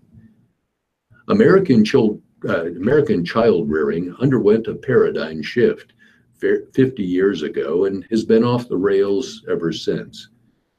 Indeed, more and more people are recognizing this and resolving to correct it in their own homes. But will the big picture ever be rebalanced? I doubt it, but that's not the point. The point is to do the right thing without needing someone else to join in or even cheer you on. And this is a editorial type comment at the Omaha World Herald from Angela Rober, and it deals with social media campaigns that open people's eyes to child sex abuse. Me too. This statement has been all over social media. The stories tagged with hashtag Me Too are from women telling stories of being sexually harassed or assaulted. Related to hashtag I Will is from others telling of specific actions they'll take to help combat sexual harassment and assault. When you read these social media rallying cries, you may notice that many hashtag Me Too stories describe incidents dating back to childhood. But this is not a problem of incidents that happened just in the past. This movement addresses a problem happening today and can happen anywhere to anyone.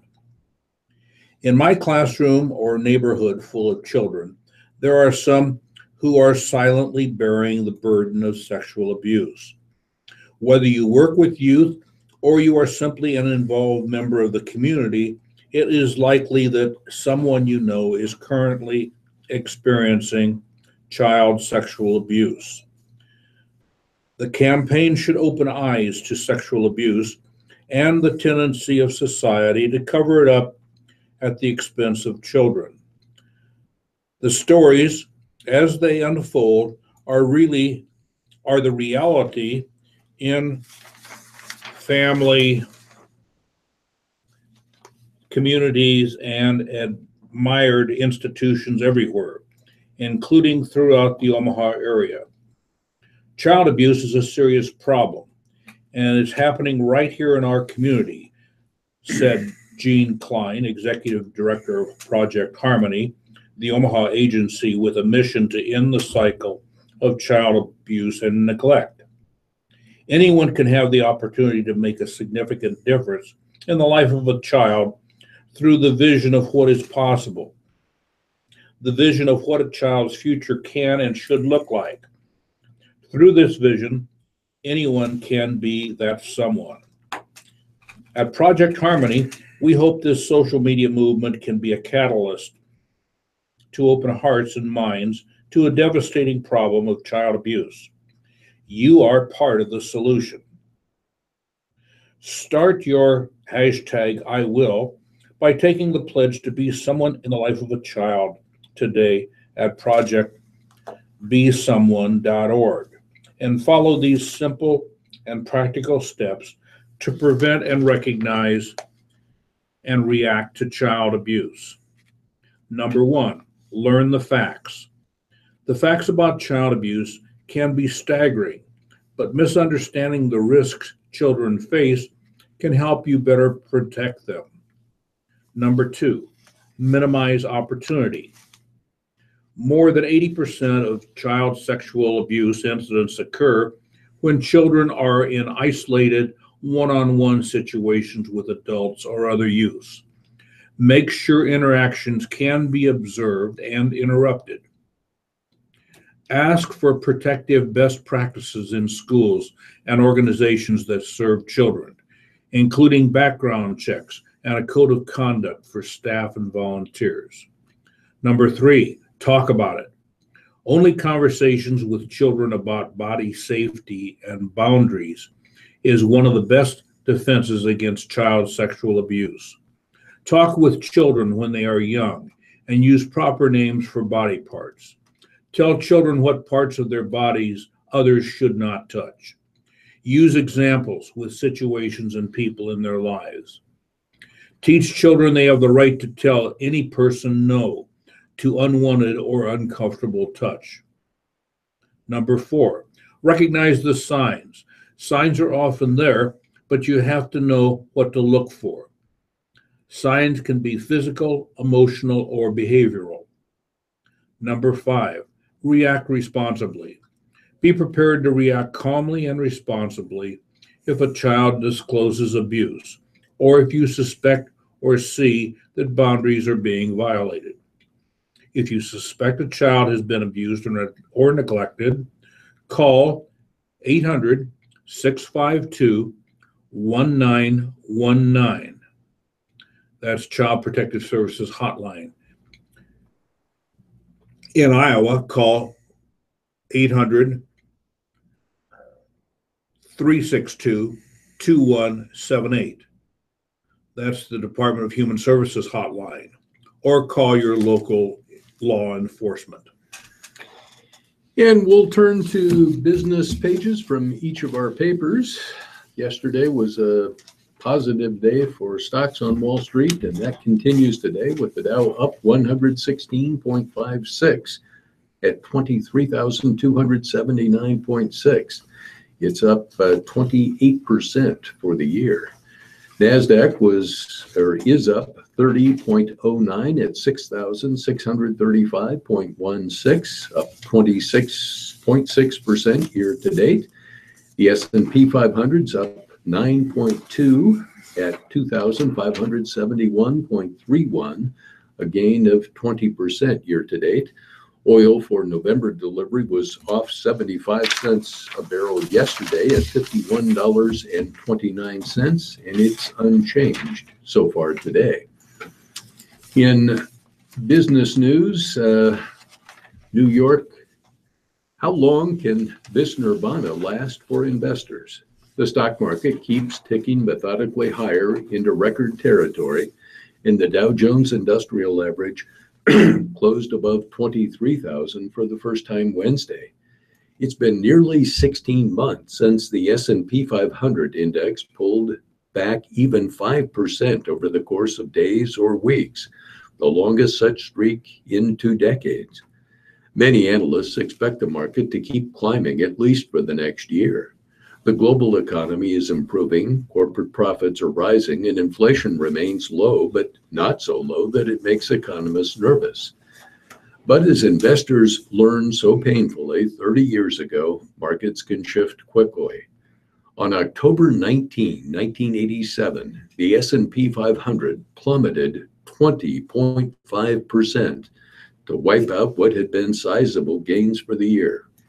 Virtually no one is predicting a repeat of Black Monday, which was the stock market's worst day in history and happened when conditions were different from today. But several worries are circulating underneath the market's placid surface.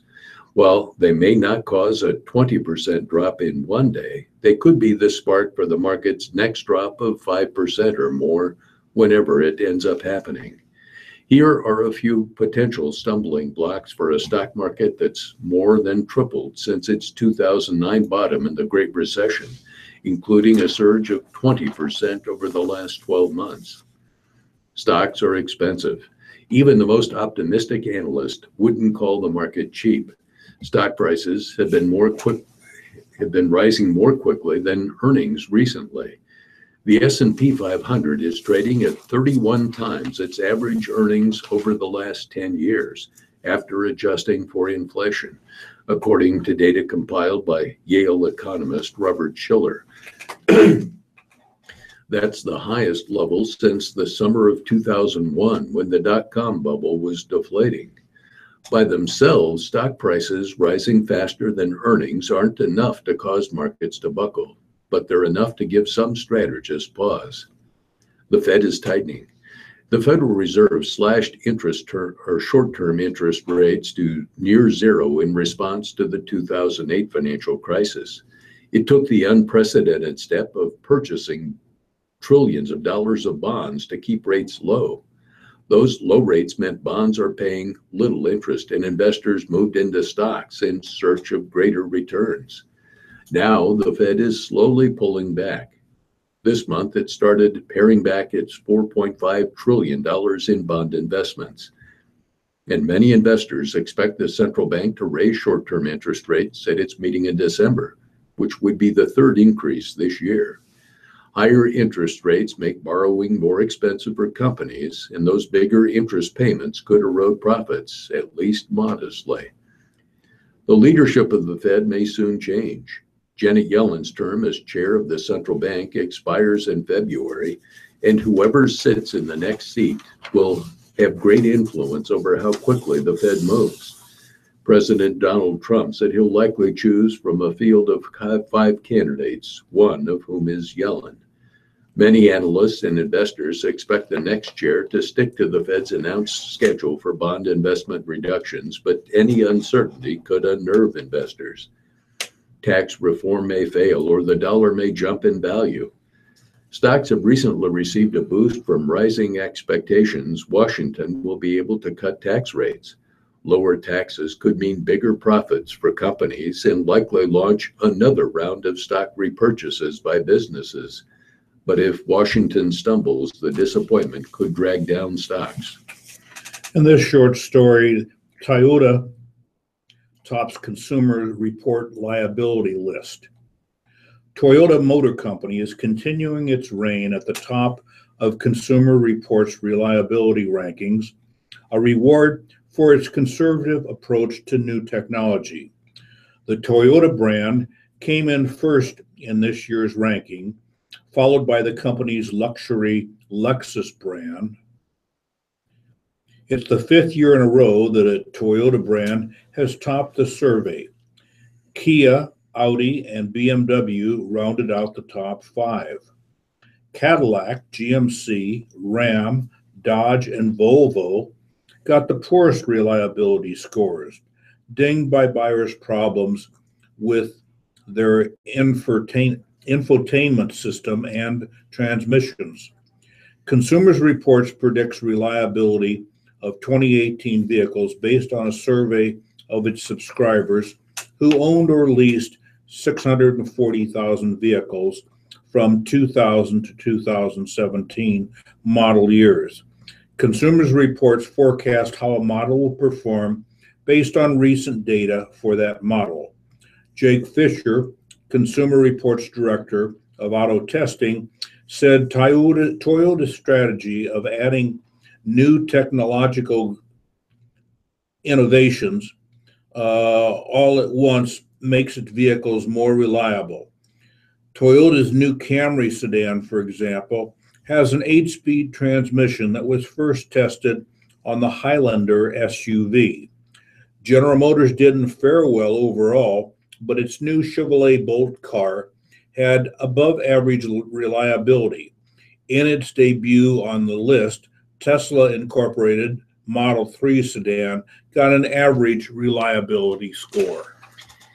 And we'll turn to sports pages. Kiki Hernandez homered 3 times and drove in 7 runs, and the Los Angeles Dodgers romped past the Chicago Cubs 11-1 on Thursday night behind Clayton Kershaw to reach the World Series for the first time in almost 3 decades.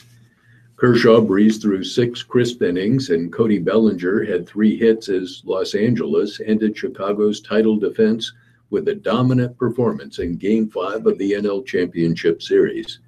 Hernandez connected on the first two pitches he saw, belting a solo drive in the second against Jose Quintana and a grand slam in the third against Hector Rondon. Hernandez added a two-run shot in the ninth against Mike Montgomery.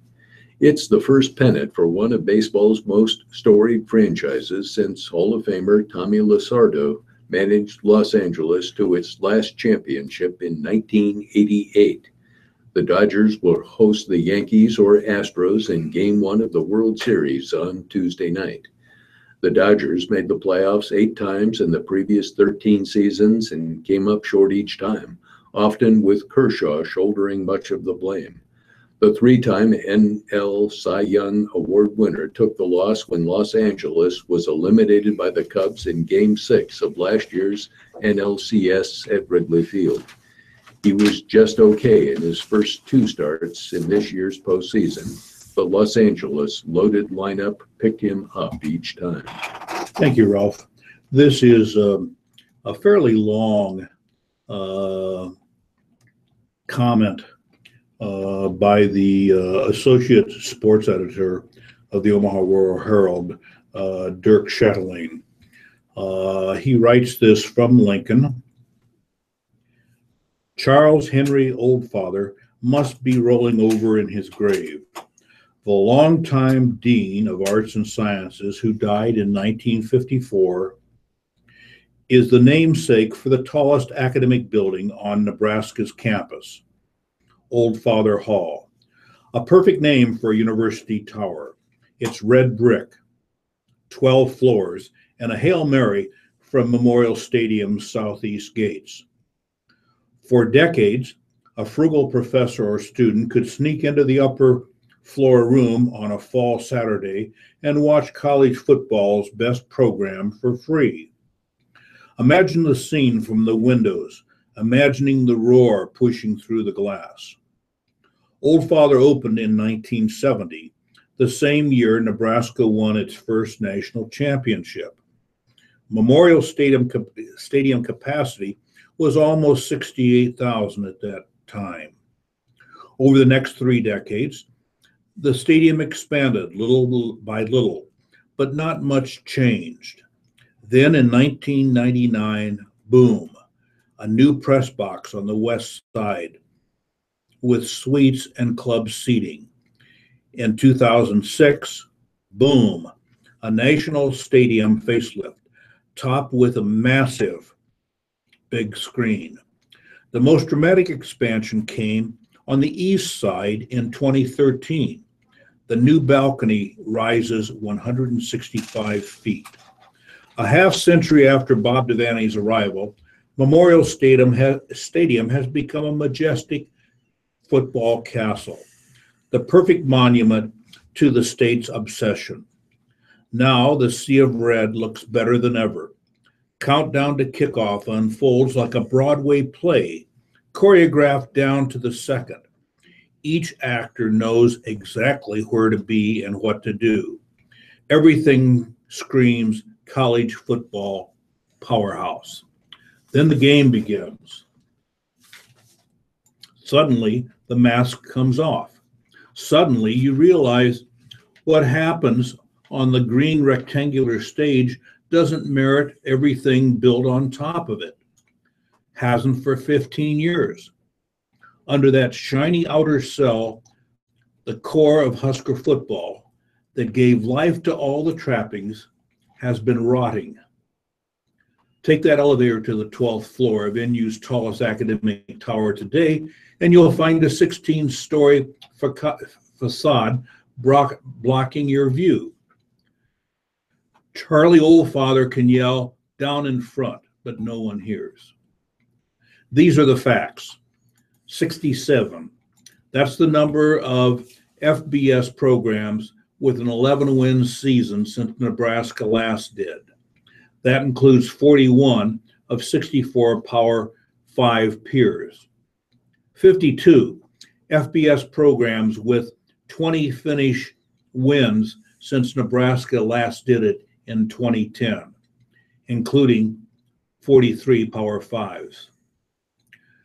45 FBS programs with a top 10 finish since Nebraska did in 2001. 43 Power 5 programs with a conference title since Nebraska last did in 1999. 27 FBS programs with a better win percentage than Nebraska since 2002.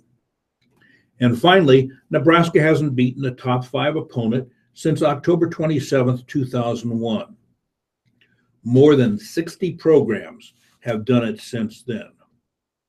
Despite all the evidence, Nebraska's loss to Northern Illinois, Ohio State, the Ohio State 62-3 win over Nebraska a year ago, and last week's 24-point betting line, our gut reaction Saturday night was shock.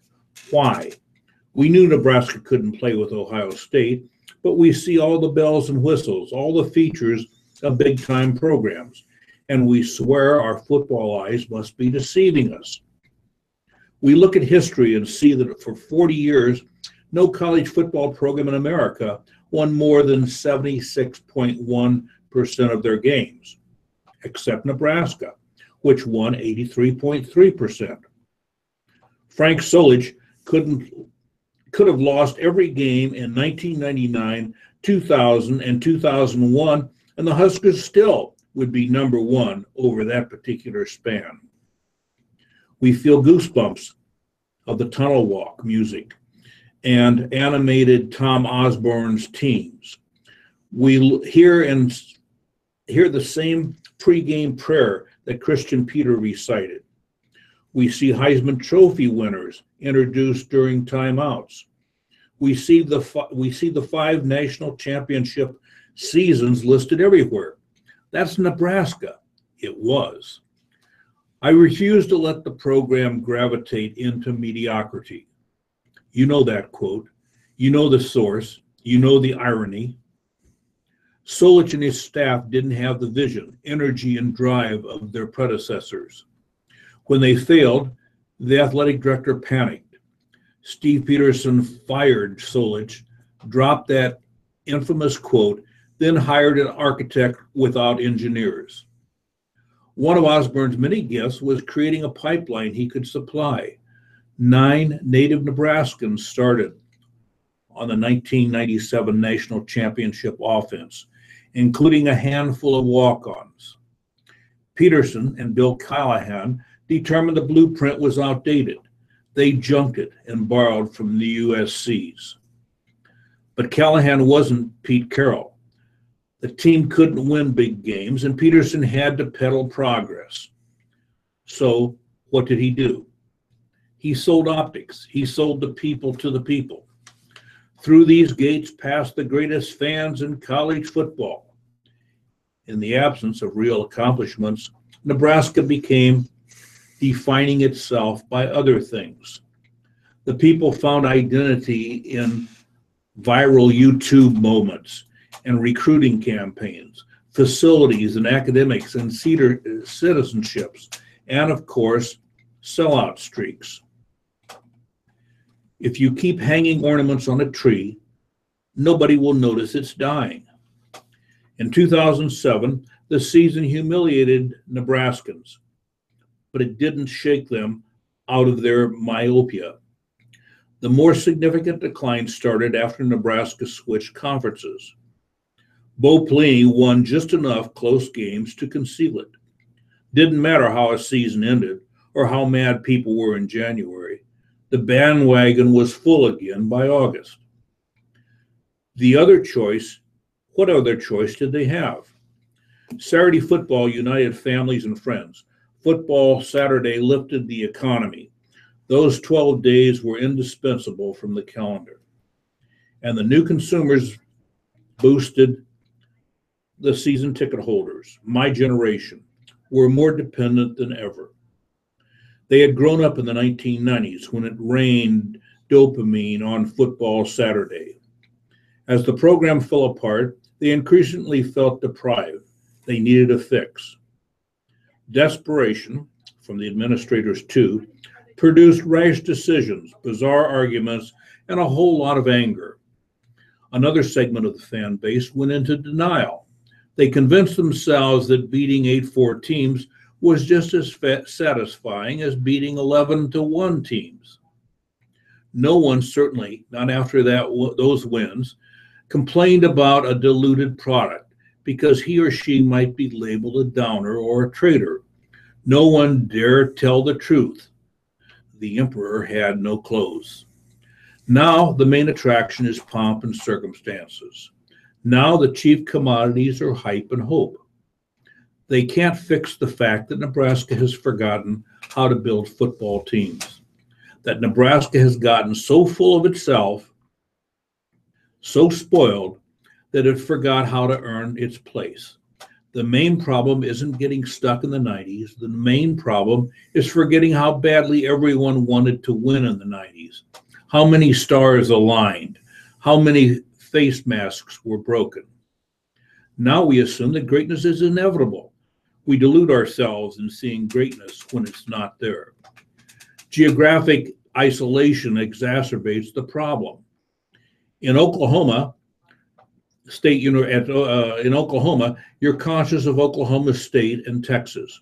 In Ohio, you're always aware of what Michigan is doing. They pressure you, they push you. In Nebraska, it's all Nebraska. The longer you look at the depth chart in May, the more you're convinced it's stocked with players. Never mind NU's ordinary recruiting rankings. Never mind NU's mediocre track record with player development. People fall in love with 17-year-olds who haven't even committed because the idea of them playing for Nebraska is more exciting than the actual Huskers on campus. And when you're young and you're making some progress, you are number one on the NU list. We shift our attention to the next 17-year-old when that individual didn't work out. Nebraskans think that talent is equal to Wisconsin and better than Iowa's. Hogwash. Talent isn't just 40 speed, vertical jump, and who else is recruiting you. Talent is blocking, tackling, and lining up properly. At some point, Nebraska must stop measuring talent on paper and start finding guys who fit here.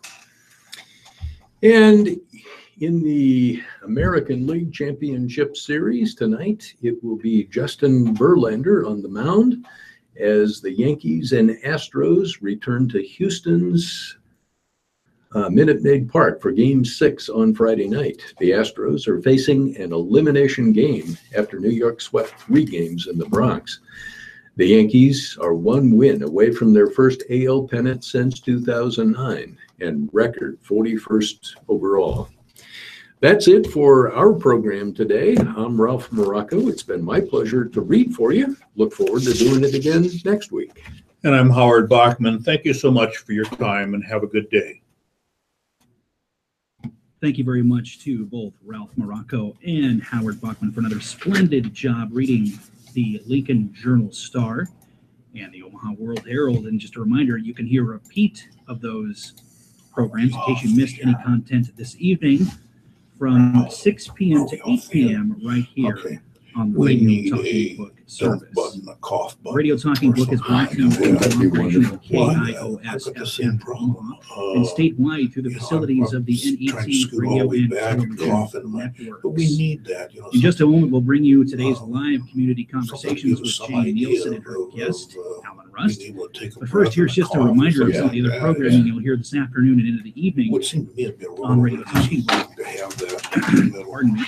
Hi. Here in just a moment, as I mentioned, we'll have all right, we'll get out of your way. Part 15 of the book Affliction. Hi, Ralph. As written by Hi. Michael Banks. This is and Alan directed by Rust, Jane Ralph Morocco. Hi, Alan. Nice Good to meet you. Later on in the afternoon, we'll have our Thank you usual for round coming of in. sports. Nice meeting you, sir. Nice to meet you. Thank you, guys. From the You bet. diabetic news today. We'll also hear. You can sit over here, Alan. You don't have to worry about that. Howard will get it from our this friends at the afternoon. Mind Move Eye. this. We'll also Go hear ahead. Tom Showmaker bringing us another Listener's Corner. I'm gonna move this. We'll hear Nancy Dirks reading an entertainment update, and we'll close out the afternoon at 5 with the usual regional newspapers today. Dick Harrington brings us the Norfolk Tribune, I believe. You can And of course, at adjust that. 5:45, we'll Would you have feel- our afternoon Thanks, Ralph. break. You bet. Was it? And then, as I mentioned, at 6 o'clock, we'll bring you a repeat of the Lincoln Journal-Star and Omaha World Herald, brought to you from a grant from the Omaha Association for the Blind. And of course, we'll get to hear once again from Ralph Morocco and Howard Bachman. At this time, after a few moments, we're going to bring you Community Conversations with Jane Nielsen. Stand by, please. Good afternoon. This is Jane Nielsen with Radio Talking Book Service, and it's time for our weekly community conversations. And today I have a very special guest, a very interesting gentleman with a very interesting service that he provides, Alan Rust with Discover Omaha. Welcome, Alan. Thank you for having me. Thank you for coming in. And I always like to have our listeners know who the guest is that we have in their living room today, coming to them over the air. So start out by telling us a little bit about yourself, Alan, where you were born and raised, about your family. Okay, so I was originally from Ames, Iowa. Went to Iowa State University, and outside of college, I worked in retail for almost my whole career. Mm-hmm. I lived in Des Moines, Lincoln. I've lived in Omaha before, moved around the country quite a bit, and luckily ended up back in Omaha. Been back here almost 2 years and have found it to be an excellent sized city and a city that I love with a lot to do. Mm-hmm. I've heard from many people, and I agree that this is probably the most surprising city in the country and the best kept secret. So really glad to be here. Good. Yeah, we are a really good best kept secret when we're really just a big, small town. Right. You almost can always make a connection with someone somewhere down the road. Right. Yeah. What did you study at Iowa State? I was a business management major. Okay. That's cool. Well, that'll prepare you for just about anything. It has, and like I said, a lot of my career has been in retail. Mm-hmm. But retail as well, as you said, the degree prepared me for everything. Retail does as well. You deal with every single part of business. So I was working at Gordman's, and that company has no longer existing. Mm-hmm. So I had the opportunity to come up with a new idea, Mm-hmm. and that was the point I came up with Discover Omaha. So Very cool. Yeah. What and retail prepares you, like you said, for anything and good customer service. Right. Customers always right, even when they're not. Right. Yeah. So how did you come up with this idea, or was it percolating for a long time?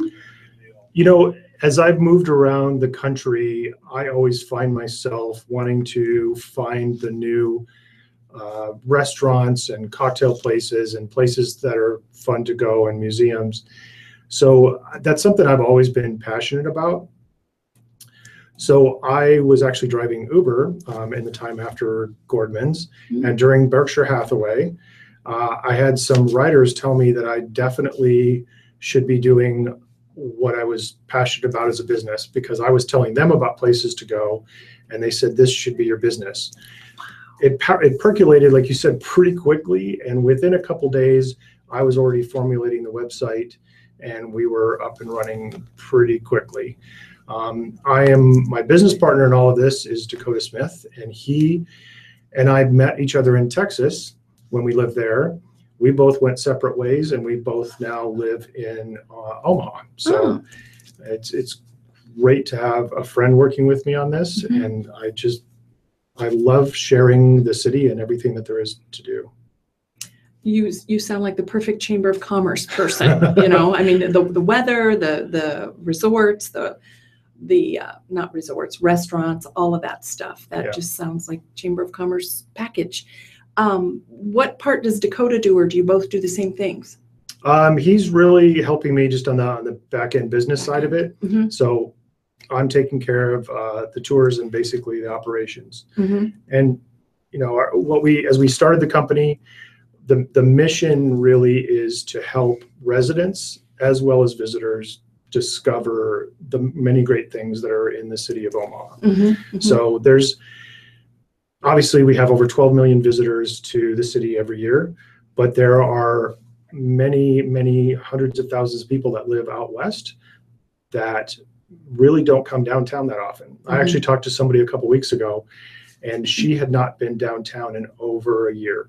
Wow. And by downtown, I mean east of 72nd or east Sure. of 90th. So Mhm. there's just a lot of new great things that are happening, and we just want everybody to like realize what they are and come down and discover them. Sure. And old things like the Durham and the Children's Right. Museum and the Old Market, all of those things are gems. That's true. And the old market has had a little bit of a struggle since Mhm. the fire a couple of years ago, but now it is starting to come back. It's And M's coming Pub back. is actually taking reservations starting November 1st. Yeah, yeah, that's awesome. I had a question while you were talking, and tell me about some of the things that you offer, services you offer that I saw on your website. Sure. So primarily we are food and drink tours. And so in the food category, we have tours that we call dishes and drinks, which is really just small plates and cocktails or wine. We have a taco and tamale tour. We have what we call our sweetness tour, which is bakeries, ice cream, and popcorn. We have a sushi and sake tour. In the drinks part of it, we have a gastropub and brewery tour, craft cocktail tour, wine bar tour, and one you probably wouldn't expect out of Omaha, it's a tequila and mezcal tour. So that one's actually pretty unique, the things we get to do in there. Most of our tours are 4 hours, and in that time we stop at 4 different places. So as you can imagine, eating at 4 different places in one batch, they can get a little bit filling. So actually people start off the tour thinking small plates isn't going to be enough, and by the end of the tour they're very full. So I'm thinking of the tours that you do in neighborhoods, progressive dinners. right. It could be almost like Yeah. that. And we actually try to stop in different neighborhoods. So a lot of times when we have visitors from out of town, we'll start maybe in Benson, and we'll stop in Dundee, we'll stop in the Old Market, stop in Midtown, so that they get to experience a lot of different places. You know, there's a lot of tours or a lot of focus on the Old Market, but there's a lot of great neighborhoods in the city besides that. So. There are. Do you work with the restaurants and the bars at all then?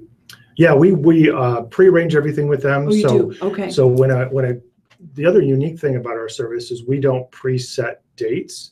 We let the guest tell us when they want to go. So it's almost, we try to make the service very VIP. So you can let us know when you have time to go, and when you've got an event, maybe you want to celebrate. Next week, we've got some ladies that are going out for dinner to celebrate one of their birthdays. We'll then, based on this tour that you pick, we will prearrange everything with the restaurants, set up VIP reservations. So when you get in, you've got a place to sit and it's all set up and very well taken care of. We partner with VIP Limo, so your transportation is all very luxury. We can handle groups anywhere from 2 to 30 people. And believe it or not, the 30-person bus is still like a limo. It's very nice. And then like I said, we pick you up and we also take you back home. So there's really not anything that the guest needs to worry about except be there when ready to pick you up.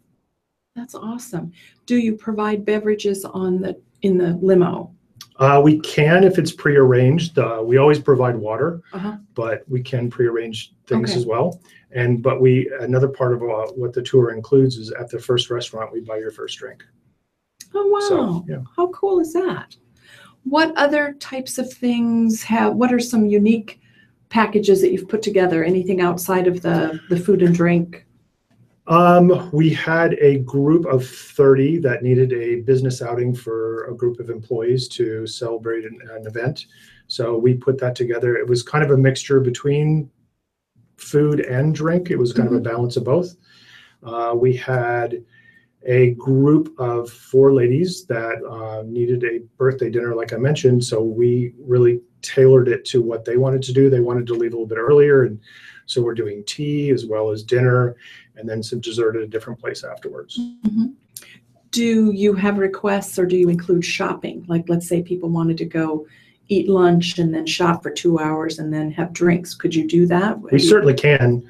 It's just the longer we're using the limo and you're not using being in the limo, then the price gets a little bit more expensive. Sure. That makes sense. Yeah. But we can definitely custom do that. Yeah. So I was thinking also of shows, like a concert or a show. Yeah, we like actually a before and after type deal. We have just on a tour last week, has requested to do one on December 16th for the symphony. So it's drinks before, some small food before, then she's going to go to the show, and then afterwards they want to go have drinks and then go back home. So yeah, we can pretty much come up with anything. We've got relationships with really most of the restaurants. We do from a really operational and geographic standpoint, we focus on east of 72nd simply because honestly that's where a lot of the new and upcoming and one and only restaurants are happening. But also to try to get to 4 places in 4 hours, we've got to kind of stay in the central heart of the city is what we call it. Sure. Do you share some history of the city and the neighborhoods that you're in? Yeah. Because there's a lot of cool history there. Yeah, we definitely do. As we're going through Benson, we'll kind of talk about what that city was. It was annexed in 1915, I believe, and what it's becoming now. It's kind of a unique, that's a very unique area. But yeah, we definitely talk about each area so they know. And honestly, I find that most of the residents don't know all that as well. No, they don't. That's for sure. If somebody pays for this tour, is there food and drink separate at the restaurant then? Outside of the first stop, yes. Okay. So you don't have to get involved with all that. They pay their own bill at and each location. And the beauty of that is they get to select what they want instead of us pre-selecting it for them before they go. So they get to look through the menu and order whatever they want. Very cool. Have you had any requests to take people outside that central area?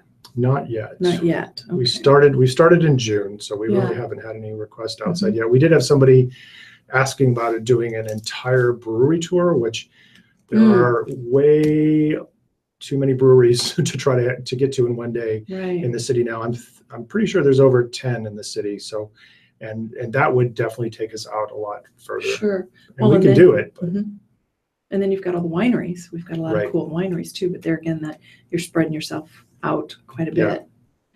Has your business increased quite a bit since June? Yes, definitely. Yeah, it's been great. And we've had a lot of different ideas. Definitely the dishes and drinks tour has been the most popular. We are adding one in partnership with VIP Limo for the holiday. It's our holiday, honestly don't know what we called it, winter holiday tour. It will be a stop at to get some tea or some hot chocolate, and then we drive around and look at the Christmas lights and some of the historic areas of the city. And after that, we go to dinner and dessert. So I think it's a 3-hour tour, and it's available starting the 25th of November, I think, through the 30th of December. Okay. So talk about the couple of things you shared with me before we came on the air too. Sure. So we again, our mission is to really introduce people to a lot of things about Omaha. So in that, we have added a dinner club series.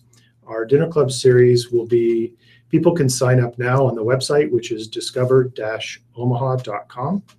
And up there at the top, it says dinner club. You can send a request to be on the list. The people on the list will get the first announcement about the pop-up dinner, and each dinner 4 times a year will be a different chef with a different guest cocktail person, and we'll get to experience that chef's off-menu creations. So the first one will be announced next week. We aren't ready to quite announce who the chef is going to be, but it will be December 2nd. And then the other thing we're doing is to really showcase Omaha's artisans, because we have a holiday market, and everybody that will be there, their product or food is made in Omaha. And that will be on December 9th at the Hotel RL, and we were partnering with Yelp to bring that to the community. Cool. I think Omaha just got a good review from Yelp. They ranked. Actually, you're right. The Time magazine just reported that Yelp did a study of the top 10 most up-and-coming cities in America, and Omaha is number 3. I heard that this morning on the radio, and we were ahead of Jacksonville, Florida, and what was the other? Dallas and Houston, and it's a pretty great thing. And I don't remember what all the categories were that they used to influence the decision, but that's a pretty great list to be on. Very cool. What else haven't we talked about? Oh, you gave the website. Do you have a phone number, or do you prefer they use the website? Phone number as well. It is 8899 Omaha. Sorry, 888-99 Omaha. 888-99 Omaha. Well, that's a cool number. Yeah. Very cool number. You were talking about something We do actually have a blog as well. Oh, okay. So again, always everything in our mission is to try to share Omaha with people. So we have an Omaha blog on the website, again, discover-omaha.com, that shares people, places, and products in the city. So for example, we've done a post on the Little area in the city, which most people didn't even know we had. So that was a pretty interesting one. We've highlighted Tim Mades, for example, who is a chef at Little España. He also owns Benson Soap Mill and just has a lot of projects going on. And so he's a very interesting person in the city. We've got product features coming up. People that we had one already for Artemis Teas, and we have another one coming up for the guy that does Barnwood Trays. So just really trying to share all the interesting things, people, and places that are in the city. Well, you mentioned the dinner club with the chefs. Now, would the chef then host this at his place of business or somewhere else? It depends. The first one will probably be at his restaurant, but there will probably be times that we will have the chef serve the food at a different venue from where he is normally at. Okay. So working with Nick Bartholomew on that project, and we actually have hopes of doing a rooftop dinner in early summer. Oh, that would be nice. Yeah. There's a lot of cool places out there for that kind of thing. And the holiday market, you said, would be at the Hotel RL. Hotel RL, December 9th. And folks that have Omaha products or things, can they still contact you to get into that? Yeah, actually, anybody can go through our Facebook page. Okay. And if you definitely click interested or going, if you want to make sure that's on your calendar. And if vendors are interested in being at that, we do have spaces available. And there's information and a link to apply to be at that event as well. Now, do the vendors have to pay a fee to participate? It is only $30. Wow. Which is, from what I hear, pretty inexpensive for most holiday markets. Yes, for sure. Oh, that sounds cool. And the name of the event is Holiday Creations, Cocktails, and Coffee. So the Hotel RL has a really nice new space. It's kind of an older building, but under the RL name, they've remodeled the inside space. It's very cool. And they've got a coffee bar, they've got a cocktail bar. We plan on having musical entertainment, as well as hopefully Santa Claus. We'll see if he'll show up. But there'll be a lot of things going on that'll make it unique. And you'll have music there as well. Right. Oh, that'll be cool. Gosh, I'm so interested in what you're doing, and then a question floats through my head, and I'm supposed to be listening to you, which I'm doing, so then I'm not writing down my questions like I usually do. The limos do pick people up at their home or at a place. Yep. For the whole group, we'll pick up everybody up at one place. And then bring them back to that place. So that's good. And you're dropped off at the front of every restaurant. So. Yeah, so they don't have to deal with parking. Right.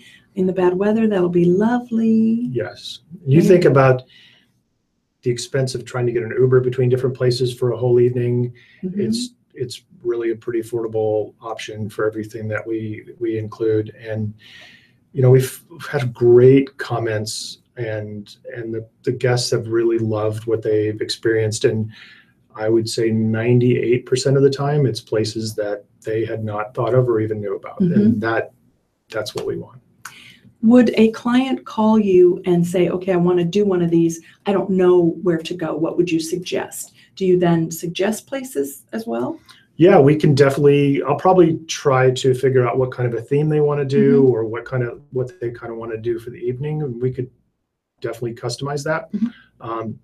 And yeah, we'll work with all of our venues and try to come up with the best evening possible. And they're not all evenings. So the Sweetness Tour, the bakery one, that can definitely be during the day as well. Sure.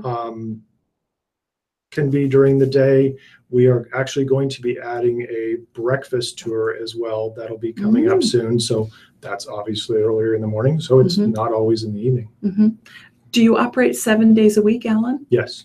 Wow. And hours?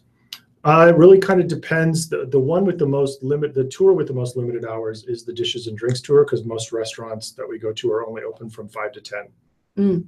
Okay. And that one also is not available Monday. Some tours have different days that they aren't available because most restaurants, many of the better restaurants, are not open on Monday. Yeah, because they're open 6. They're already working. Those chefs are working every day as it is. And their staff, their wait staff, and everybody. Yeah, Right.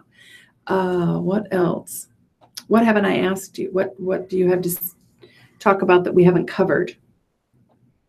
I'm trying to think of what else was on your website. The dinner tours.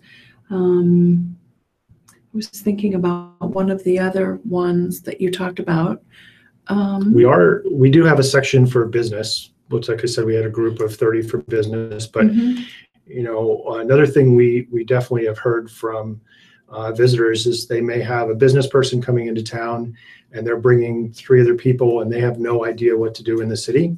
So in those cases, we can definitely come up with a custom night for them as well to do dinner and drinks or whatever they want to do. Maybe it's not drinks.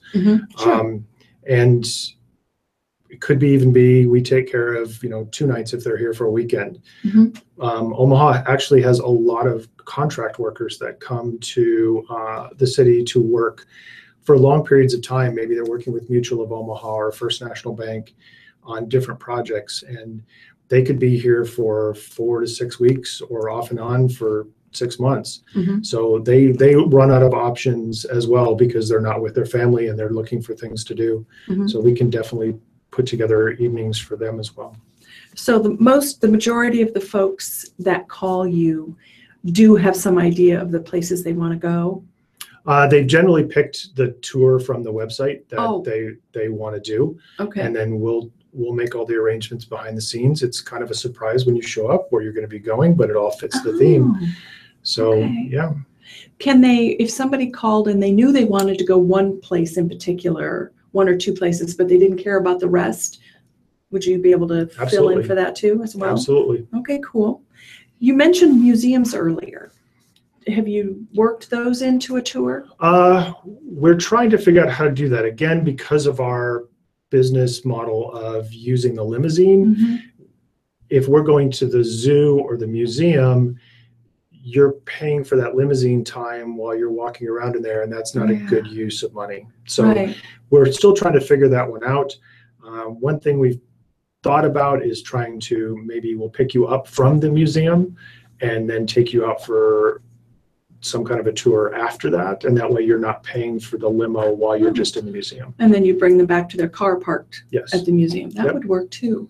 Or if there again, it might be a scheduling nightmare, but if you had, a drop, you pick them up and you drop them off, and then you come back and pick them up and take them home. But then scheduling something in the middle, you don't want to have limousine sitting around not doing anything either. Well, they're paying for that time. Right. Yeah, it's not worth it. Yeah. No, I was thinking of like one limo would pick you up and take you to the zoo, Oh. and then another one come back, 8 hours later or 6 hours later. We've actually been presented with that challenge already, and it just didn't work out in scheduling. But it's something we can definitely work with. Try to see if we can. You could try, but then I could see a lot of people also not minding driving somewhere to a destination. Especially if your destination is downtown, not having to worry about parking or getting, you could have to walk quite a ways if you're parking somewhere downtown before you get to the front door of the symphony. So yeah, exactly. Or if you were going, say, to the museum, right? You could park at the museum and then get picked up at 4 o'clock in the afternoon and start your dinner and drinks tour, and then be brought back. Right. That'd be very cool. And we had VIP gave us the idea to add kids' birthday parties because they get calls all the time and they want to have a limo for the kid's birthday, but they don't know what to do. VIP limo doesn't do tours, so we've partnered with them, and we now will customize a kid's birthday party if they want to do a tour with and have it in limousine style. Maybe you should add a tricked out school bus for a birthday party. could, if we could find one. I know. There's a lot of, you see ISU buses and, the Husker buses and Right. those kind of things. But that might be kind of fun. Yeah. Might be. Keep our eye out. Yeah, that'd be fun to add. Well, our time is just about up here, Alan. Why don't you give your website and your phone number once again for our listeners? Sure. The website is discover-omaha.com. And the phone number is 888-99-OMAHA. Who else does tours for you? My daughter is also a tour guide for us. She graduated from Gretna. She graduated from Kearney College. So she's definitely a Nebraska person as well. She was born here, even though we did move away for a bit. So yeah, she helps with us as well. Do you have anybody else that helps with the tours? Not at this point, but as we ramp up for the spring summer season, we will be looking for some other people and maybe even adding some history tours to what we're doing. That'd be very cool. Very cool. One thing I've always wanted to do is that cemetery tour that they do. And every year I say I'm going to sign up and then I don't. There's a lot of interesting options out there as well. Does your daughter have a day job? Yeah, my daughter is actually the development director for Habitat for Humanity down in Sarpy County. I've met her. I thought that name sounded familiar. I'd probably ask her the same thing about knowing another Rust. Yep. Yes. I did meet her at a chamber event, I think. Right. Well, this has been very, very informative. I know our listeners have really enjoyed it. It's something new and different. I've never heard of it. Have you heard of this type of thing in other cities? The only one I found really was out in Portland. Oh, okay. You might end up with a franchise on your hand. We're ready to expand in other places in the Midwest. Wow, that's amazing. Well, I'd like to thank Alan Rust with Discover Omaha for coming in today. And I wish our listeners a wonderful rest of the day. And you can tune in again tonight and listen to us after the newspaper readings at 8 o'clock. And this has been Jane Nielsen with Radio Talking Book Service. Thank you very much. And we'll throw it back to Ryan. Thank you very much, Jane, and want to thank our guest, Alan Rust. In just a moment, we'll have another episode of Community Conversations with Jane Nielsen right here on the Radio Talking Book Service, brought to you through the cooperation of KIOS Omaha and statewide through the Nebraska NET Radio and Television Network. Well, now, in just a moment, another putting it Community out there on your blog. Yeah, that should be up next week. Yeah, and I didn't ask you about pricing. I don't usually do that because it just throws people off. Is it on the website? It's on the website for every tour. For a 4-person, it's $95. Wow, that's not bad. So you're really just paying, outside of that, you're paying 3 other small plates. Yeah. So, yeah, we could have added, we've had people say, why don't you just pre-schedule everything? 2 reasons, like I said. I want the guests to be able to pick what they want instead of me picking for them. And the other thing is it would have just taken the price over $100, and that just makes people stop. Yeah, I'm not doing that. Yeah. I think about my husband because I would love to try some of those restaurants, and we don't eat out a lot. It's just one thing we've been married a long, long time. We've lived together a long time. It's like, but I would love to experience some of that with another couple. It would be awesome. I'm going to have to see. Yeah. If we could do that. We did. So the tour we did last week was after our press event. And so we had contest winners that actually went on that tour. Oh. And so there were 3 couples of 2 that won, and they all loved the experience of just going out with other couples. So our model has been that we don't pre-schedule, but we actually probably will pre-schedule. And I actually forgot to mention it on November 30th, we are setting up a Holiday Lights tour with KETV. So there'll be some people that get to go along with that, and that's a pre-schedule. But yeah, I'm going to talk to my business partner tomorrow, and we'll see. Maybe once a month we do offer a pre-scheduled tour, and people can just go as strangers because they loved it. They had a good time. Yeah. It sounds somewhat like those progressive dinners. It actually does. I didn't even think about that. Yeah. Very cool. Well, I so appreciate you coming in. Thank you very much. The broadcast is stopped, so I think we can shut that off.